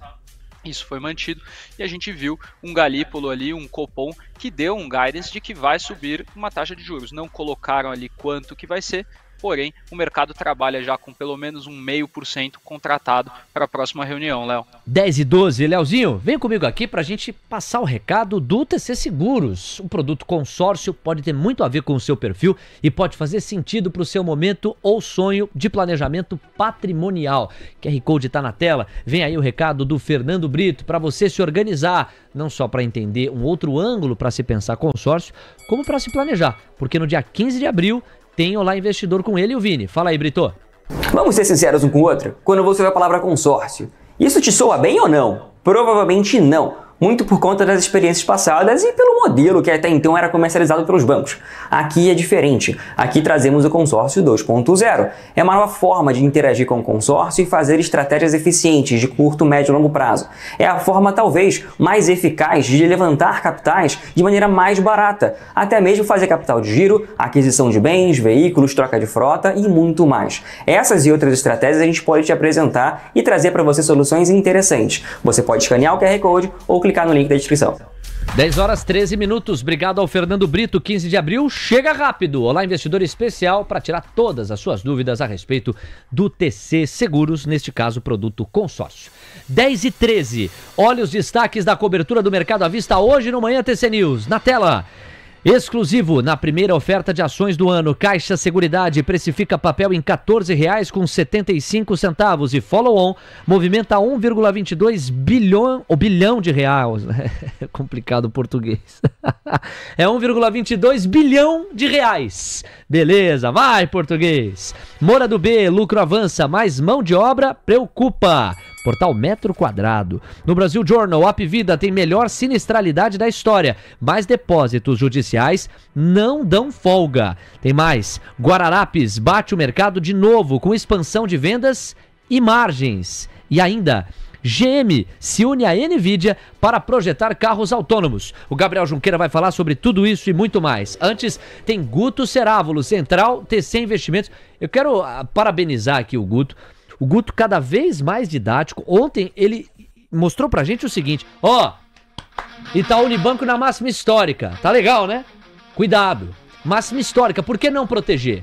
Vamos contratar um seguro via opção de venda, ou seja, um direito que você resguarda de vender o papel num preço mais elevado caso ele caia, a fim de proteger o lucro. Léo, e se o papel continuar subindo? É o seguro. Tem a perda máxima limitada, que o Guto explicou ontem. E se o papel cair, você não só protegeu o lucro, como ainda pode ganhar mais ainda a depender do patamar de preço para o qual o YouTube 4 venha aí. Quer dizer, está ajudando cada vez mais as pessoas a identificarem assimetrias ou fenômenos e se protegerem via opções. Fora o pensamento do dia que já está um sucesso. Guto Cerávulo, é você, Guto, bom dia. Bom dia, vamos lá, pessoal. Eu falei ontem de YouTube e continuo chamando atenção.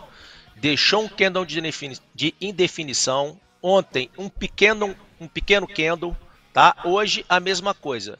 Léo, eu não sei tá? O que vai acontecer? Porque isso aqui é um topo histórico, a defesa, eu não sei se vai lateralizar ou subir, ou simplesmente ele vai pegar e ceder, tá? Se você colocar uma banda de Bollinger para você ver a volatilidade, geralmente quando fecha acima da terceira, né, banda, ou seja, terceiro desvio, tá? Ele tende a voltar à média. É válido sim, tá? Comprar uma put. Separei aqui novamente, a operação está aqui, ó, Itube 4 agora, eu estou falando da Itube Pato 379, tá? Tá cotando a 0,55. Eu estou falando do strike, ou seja, você tem o direito de vender a 32,32, você vai gastar 55 centavos. O que você está abrindo mão da sua rentabilidade? 1,94. Você está pagando 1,94 para ficar tranquilo durante 20 dias. Tá? Lembrando que o vencimento é dia 17/4. Vamos lá, o que pode acontecer?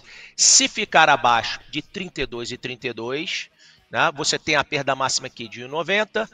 E se, né, lateralizar, subir, né, voltar aí, fazer novas máximas, é ganho ilimitado. Bom, quero chamar atenção aqui também novamente para, olha só, um par está chamando muita atenção, Bradespar, tá?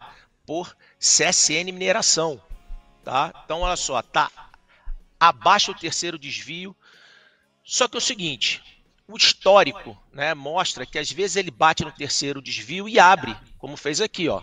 Pode abrir, tá? Então, aí vem o pulo do gato, que aí só quem está no TC tem, ó. A experiência, né, e o passado mostram que quando o IFR bate no 15 é extremamente confiável, ó. E ainda não bateu. Então, vou esperar bater no 15 para chamar esse long and short, tá bom? É faca na caveira, dinheiro na carteira e é o seguinte, vamos ao pensamento do dia.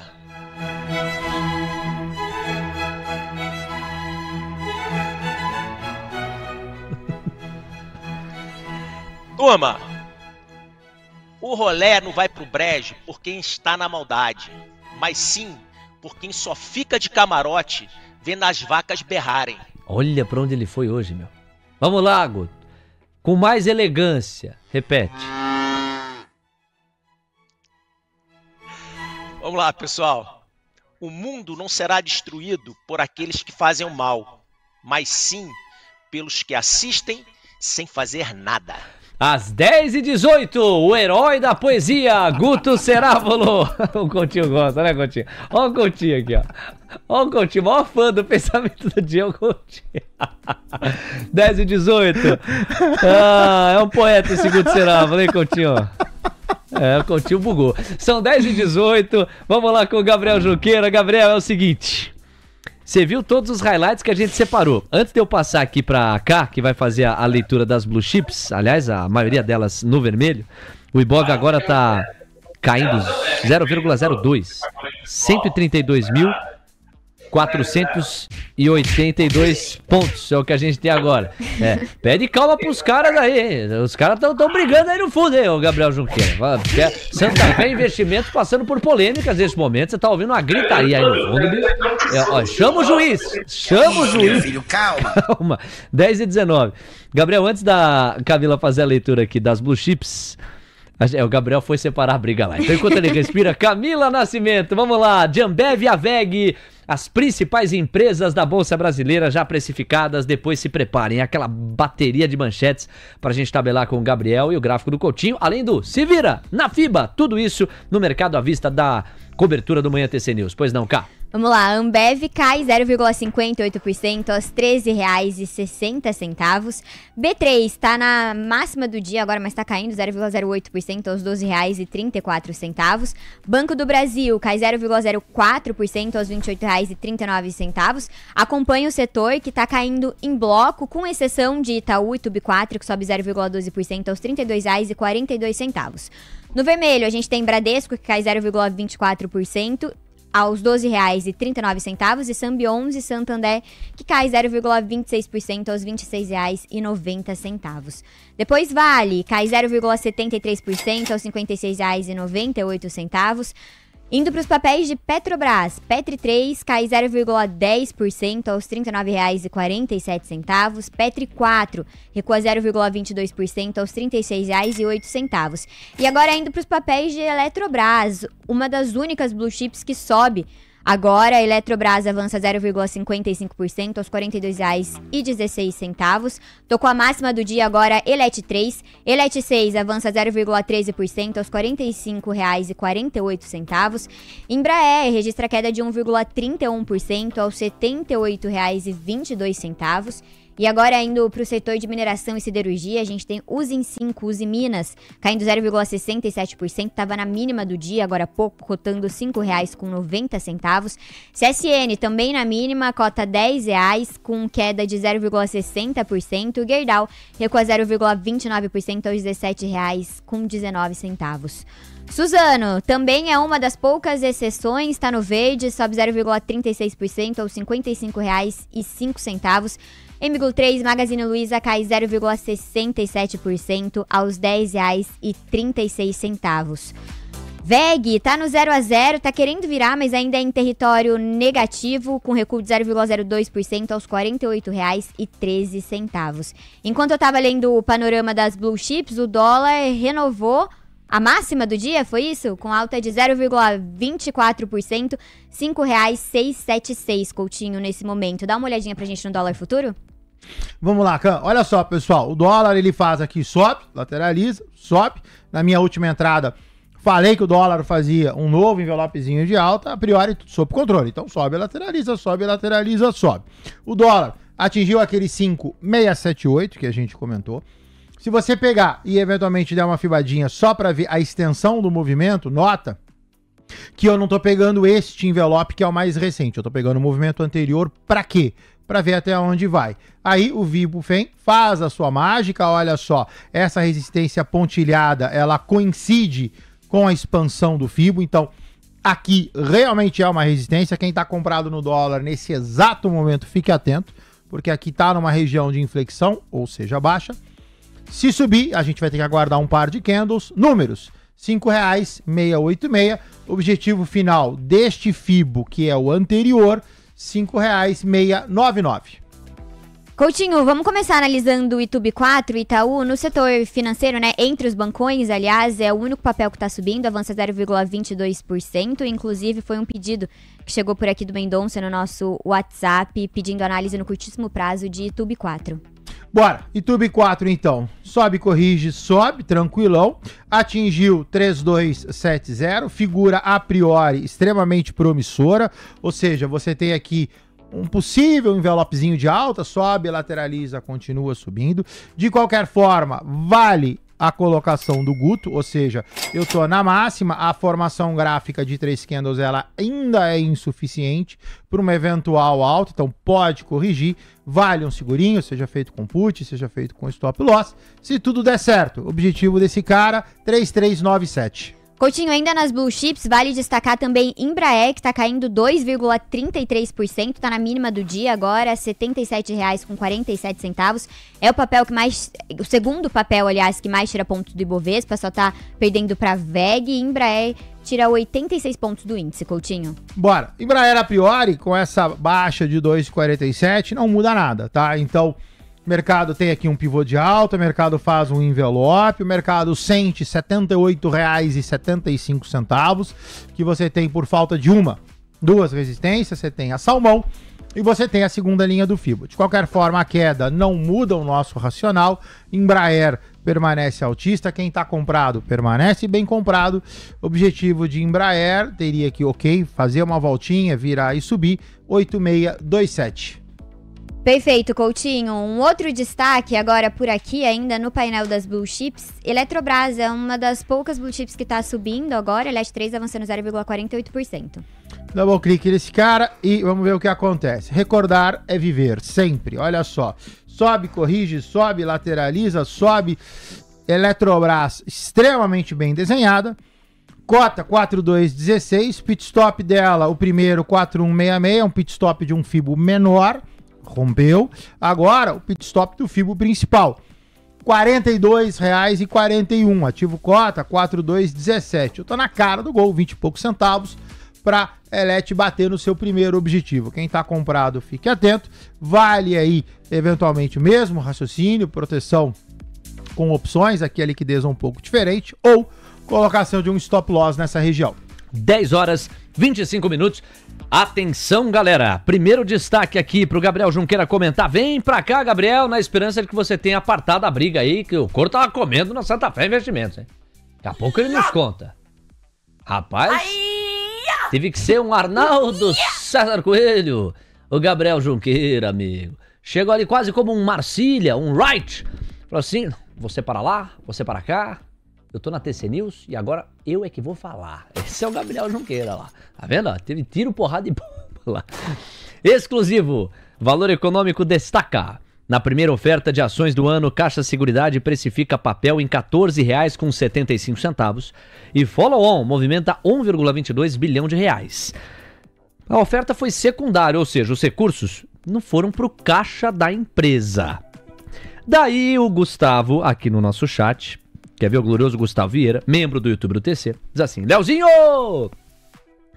Pergunta para o pequeno gafanhoto Gabriel Junqueira, o que é um apelido carinhoso, obviamente, né? Ideia de sabedoria. Se com follow-on de Caixa Seguridade, estamos diante de uma oportunidade ou de uma cilada? Coutinho, vem na minha. Eu vou falar, não era amor. Aí você fala, não era? Você só vai falar, não era? Aí eu vou falar, não era amor, era. Aí você vai falar, cilada, cilada, cilada. Tá bom? Ok. Então vamos lá. Bora. Não era amor. Não era? Não é. Não. Putz, sabe? Putz, ô Leozinho, o que a gente faz, hein, Leozinho? Quando eu achava que ele ia fazer o gol. Aí, ó. Aí, eu tô te levando pra isso. Nós vamos treinar aqui no bastidor. Você terminou a briga aí na Santa Fé, eu vou começar uma aqui. Fala aí, Gabriel. Caixa Seguridade. Brincadeira, meu. Bom, Léo, briga apartada, a turma já tá com os ânimos mais tranquilos por aqui, né? Vamos falar um pouco do follow-on da Caixa Seguridade.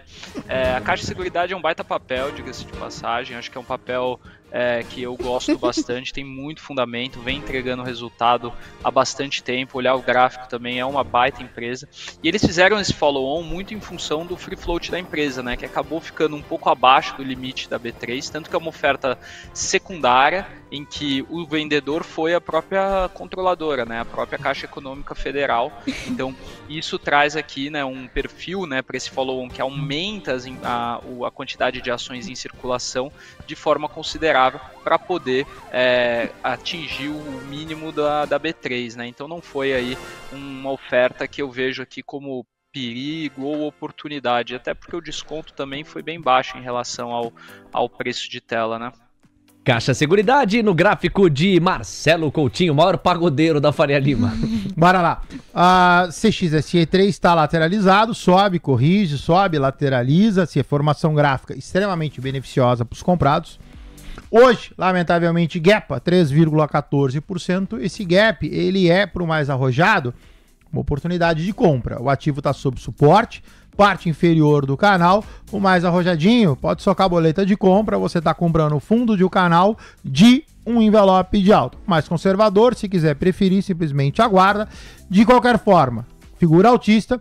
Objetivo, retestar o no 581. Melhor caso, o no 706. Tem muita coisa pra gente tratar ainda, hein? Eu peço uma rápida licença para trazer a abertura do mercado à vista nos Estados Unidos. 10 horas com 29 minutos na tela para vocês. A transição pela qual a gente vai passar agora com a tabela da volatilidade, entregando o bastão para Dow Jones, S&P, Nasdaq e Russell 2000. Olha o DXY, foco nele, 104,06 pontos, é uma alta de praticamente 0,6%. VIX, 4,37% de ganho, já estamos nos aproximando de novo dos 21 pontos. Yields de 2 e 10 anos carregam notícia. É o dobro de fechamento da curva, de acordo com a nossa última atualização. Nós temos agora 6 pontos base a menos nos pedidos de prêmio para os yields de 2 e 10 anos. Leozinho, pois não. Se eu tenho rendimento para baixo, o valor de face, o preço do título, tá subindo, não tá? Sim. Está havendo uma procura maior pelos títulos da dívida americana. Em resposta, fechamento dos rendimentos atrelados a ela. Olha, nós não temos uma câmera ao vivo tipo Big Brother Brasil para monitorar Donald Trump, mas em tese ele estaria olhando para cá e falando: nossa, que alegria, estou muito feliz hoje, felicidade máxima, Scott Bessent, you are the man. Porque ele quer fechar os yields de 10 anos, não é isso? Isso está acontecendo, pelo amor ou pela dor? Bom, com volatilidade, com o VIX disparando e com o DXY se apreciando. O dólar mais forte não é exatamente o que interessa o Trump se ele quer o fortalecimento da indústria e da capacidade de exportação americana maior, né? Tesla vai caindo 1,23, Amazon cai 1,39, Meta recua 0,73, Google tá caindo 1,7, olha a Nvidia aí derrapando do 117, pô, derrapar é um verbo muito forte, né? Mas saindo do trilho dos 117 dólares, eu quis dizer, de volta aos 116.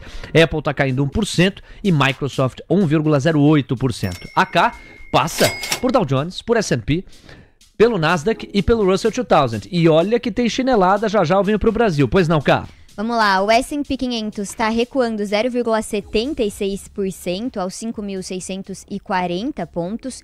Dow Jones sobe 0,92% aos 42.178 pontos e Nasdaq registra queda de 0,93% aos 17.588 pontos.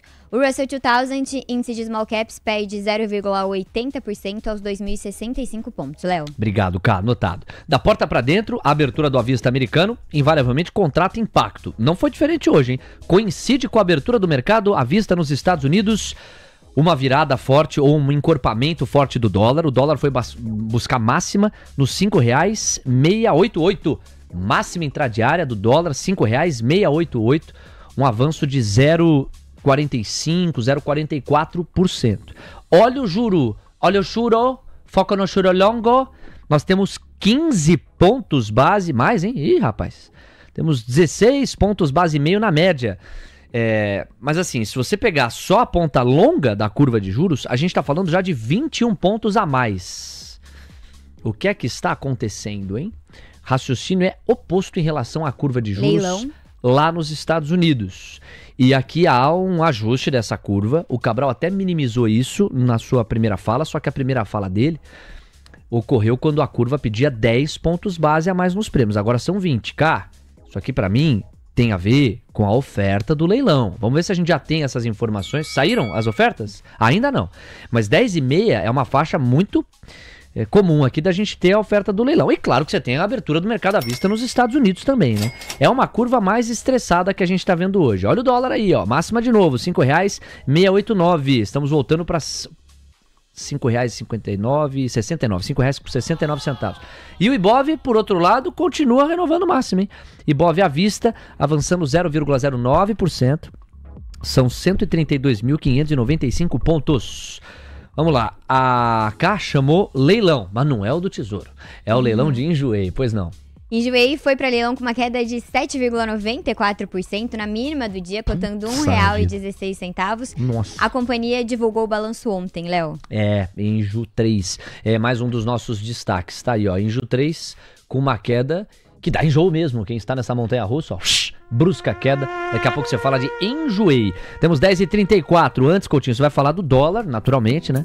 E vai falar do juro longo também. Você pode falar do DI1 F35 pra gente ilustrar. São 20 pontos base a mais. Você, Coutinho? Bora.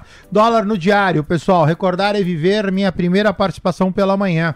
Falei que a gente tinha esse suporte e cuidado com um eventual repique. A priori é o que está acontecendo. Gráfico de 4 minutos no dólar, atento. Esse a gente está na direção certa. Falei desse envelopezinho de alta, sobe e lateraliza, sobe e lateraliza. Então quem está surfando é a alta do dólar, a priori tudo sob controle. Bateu no 686, seu objetivo 699. Ok. Em relação ao juro longo DI1 F35, você pode ir para qual desenho gráfico, Coutinho, com esse estresse? DI1 F35. Então vamos lá, você tem o curto do lado esquerdo e o longo do lado direito. O 35 do seu lado direito, lateralizado, restrito, 14,22, 14,92. Hoje, cirurgicamente, sentou em cima do suporte, repica, sem figura gráfica, a priori faz um harmônico que deveria me dar aí uma eventual alta do longo. Já o curto com seu pivôzinho de baixa, montando um cai, lateraliza, cai. No curto, tendência 14,35%. 10h35, vamos lá, girando o baleiro aqui para nossa homenagem ao glorioso Buca, temos muitos assuntos a tratar. Moura do B, lucro avança, mas mão de obra preocupa. Gabriel Junqueira, com base nessa informação aqui, ó, a principal incorporadora do Nordeste tem conseguido elevar a rentabilidade, mas a escassez de mão de obra tem sido um obstáculo para margens mais ambiciosas. Obviamente que compartilhando a tela fica mais fácil do ouvinte acompanhar a leitura, por exemplo, assim. E no quarto tri, a empresa viu o lucro líquido subir 33% em um ano para 44,9 milhões de reais. O ROI saltou de 12,4% para 17,5%, é um dos maiores da indústria. Qual que é o seu olhar sobre Moura do B? Vai, Gabriel! Bom, Léo, Moura do B foi um baita resultado, né, acima das expectativas do mercado. O EBITDA veio aí de uma forma muito boa, a gente está falando de uma margem EBITDA de 31,5%, o lucro líquido cresceu 33%, o ROI em 17,5% e são 510 bips acima do quarto trimestre do ano anterior. E a companhia anunciou um dividendo aí de 50 milhões, o que dá aproximadamente 4% de yield, né.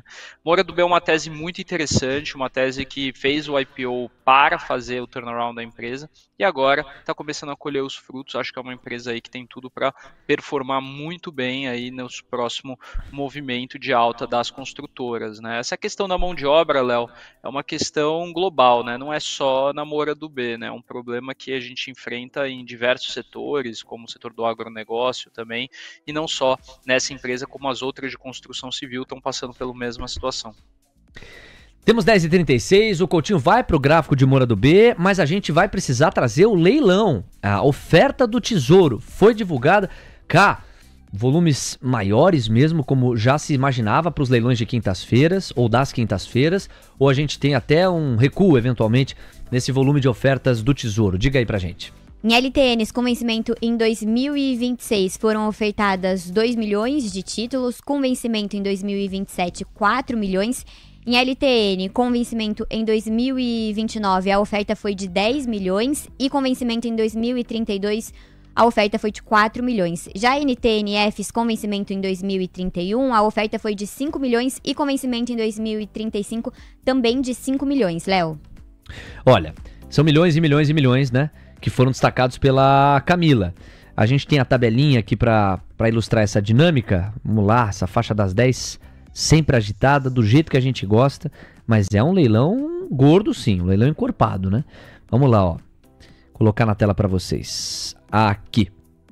LTNs, 2 milhões para 26, 4 milhões para 27, 10 milhões para 29, 10 milhões para 29. Tem também 10 milhões para 29, aí 4 milhões para 32, NTNFs com 5 milhões para 31 e para 2035. Amigos, é bastante oferta. Na semana passada, num primeiro momento, o mercado reagiu mal. E até puxou estresse na curva de juros porque entendia que a oferta era demasiada e não haveria absorção suficiente para neutralizá-la.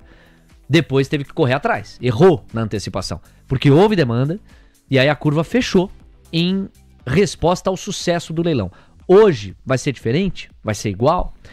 Fique aí com essa informação no seu radar, na faixa das 11h30, 11h45, a gente tem a resposta. Se esse leilão tiver pouca demanda, a gente pode ver um esgotamento do fôlego do financiamento robusto da dívida pública brasileira em leilão de pré-fixados. Isso tende a estressar a curva. E aí você já sabe as consequências. Curva estressada, bolsa tende a sofrer um pouquinho mais em meio àquela correlação. O oposto é verdadeiro. Se nós tivermos um sucesso muito grande deste leilão, inclusive em relação às taxas, essa curva pode encontrar algum mecanismo para fechar, até porque incentivo ela tem quando olha para a curva americana. 10h39, Coutinho, gráfico de Moura do B, vai, Coutinho. Bora, gráfico tá bonitão. Você tem no diário um longo envelope, sobe, longa lateralização, sobe. Quem está comprado está bem comprado. Ativo de manutenção. O ativo cota R$ 14,16, já está na cara do gol para o primeiro pit stop a R$ 14,44. Depois, 15,52, final da história, 16,21. O que me chama a atenção nesse cara? É isso aqui, ó. Você tem uma dupla confirmação de toque na casa de R$ 15,12 e você tem uma dupla confirmação de toque na casa de 16,21. Então, a priori, manutenção. Deixa subir. 15,12. Primeiro pit stop, fica atento. Segundo pit stop, 16,08. Amigos de todo o Brasil, Apvida no radar. Hapvida tem melhor sinistralidade da história, mas depósitos judiciais não dão folga. Destaque no Brasil Journal, matéria assinada por Pedro Arbex. A Hapvida reportou um quarto tri com várias moving parts, incluindo uma sinistralidade em queda, ajustes contábeis nos balanços dos últimos anos e um ganho relevante, fruto de um acordo com o governo. A companhia diz que fez ajustes nos balanços de 16 a 23, que geraram um impacto negativo acumulado de 200 milhões de reais no padrão IFRS 4, um número imaterial que representa menos de 0,4% do patrimônio líquido da empresa. Aí vem aspas, etc. A companhia também anunciou que fechou um acordo com o governo para renegociar passivos relativos a ressarcimento ao SUS e multas da ANS.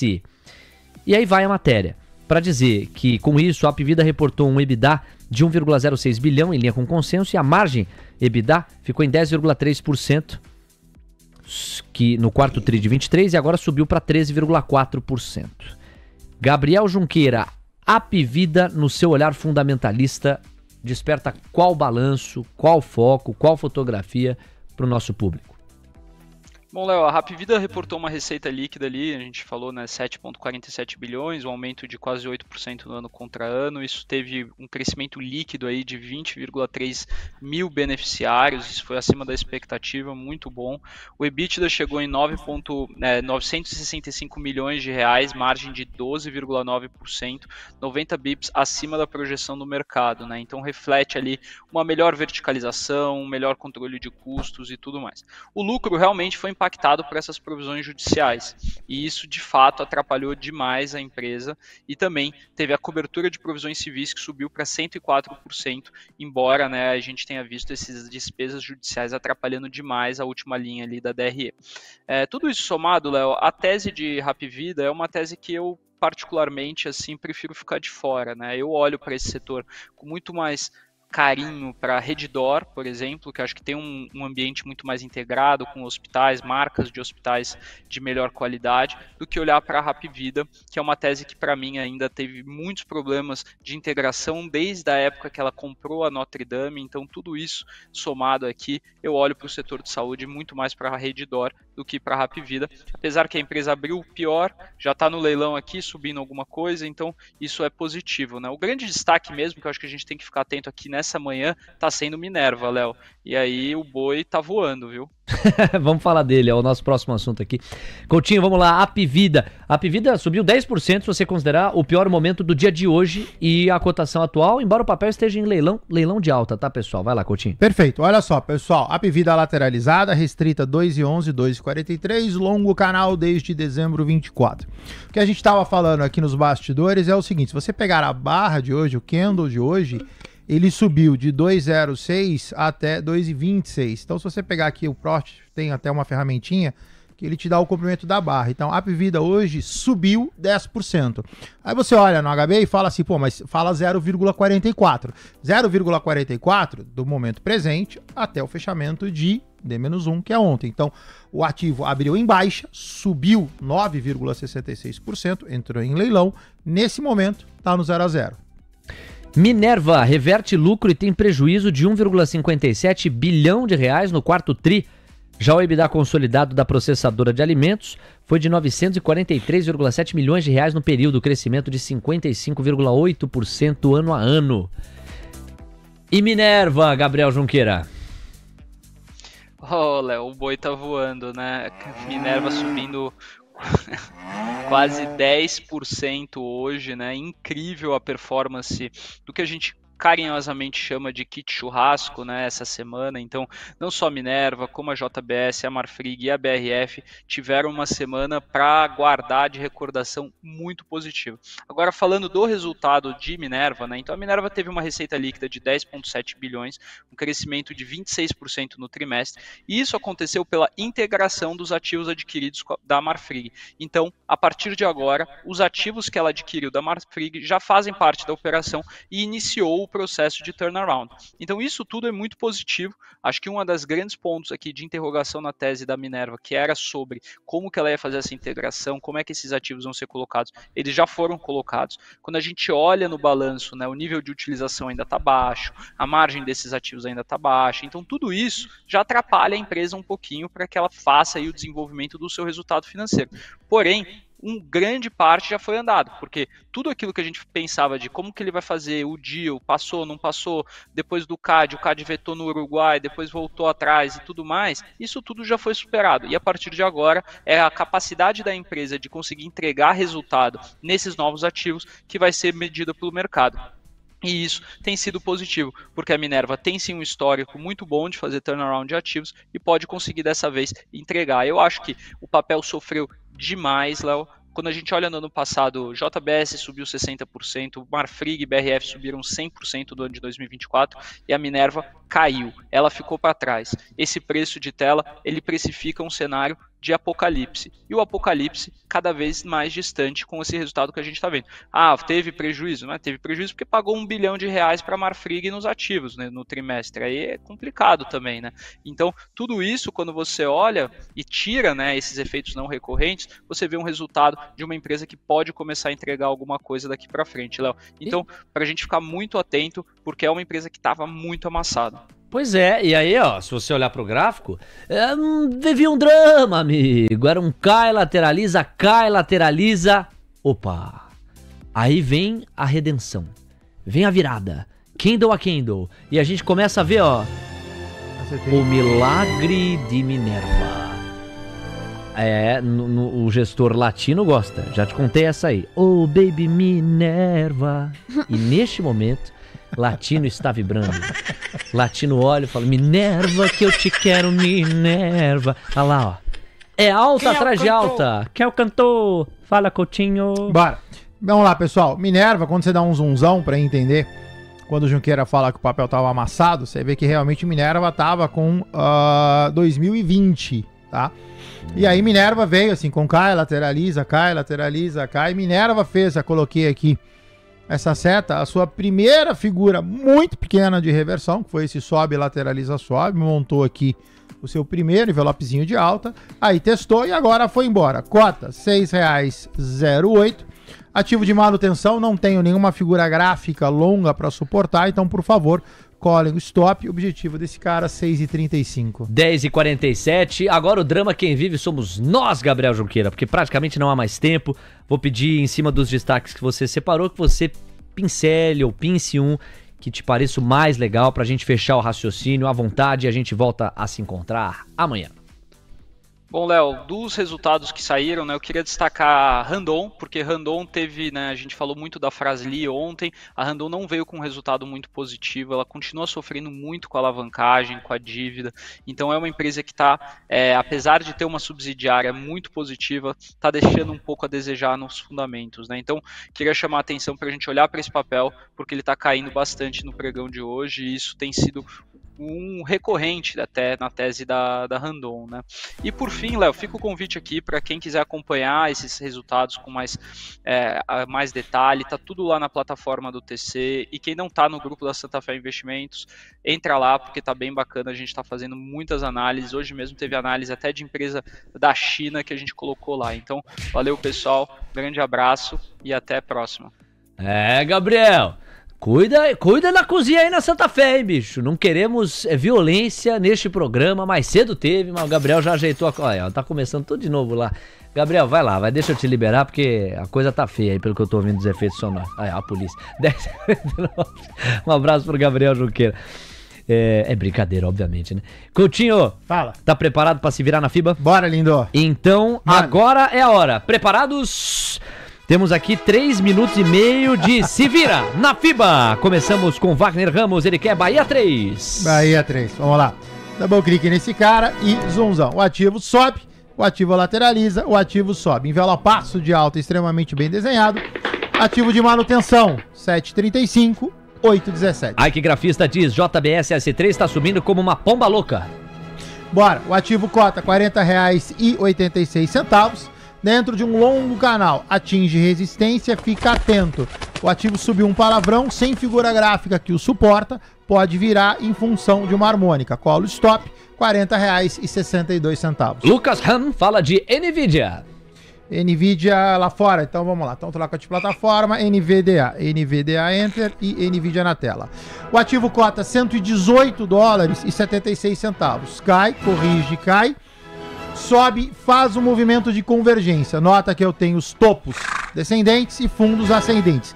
Figura gráfica, ruim. Se tiver que cravar, para cima. De qualquer forma, não é a melhor figura. Cuidado se for comprar. IRB beliscando resistência no intraday. Comentário do Ike Grafista. IRBR3. Double clique nesse cara. Ele falou intraday, gráfico de 4 minutos.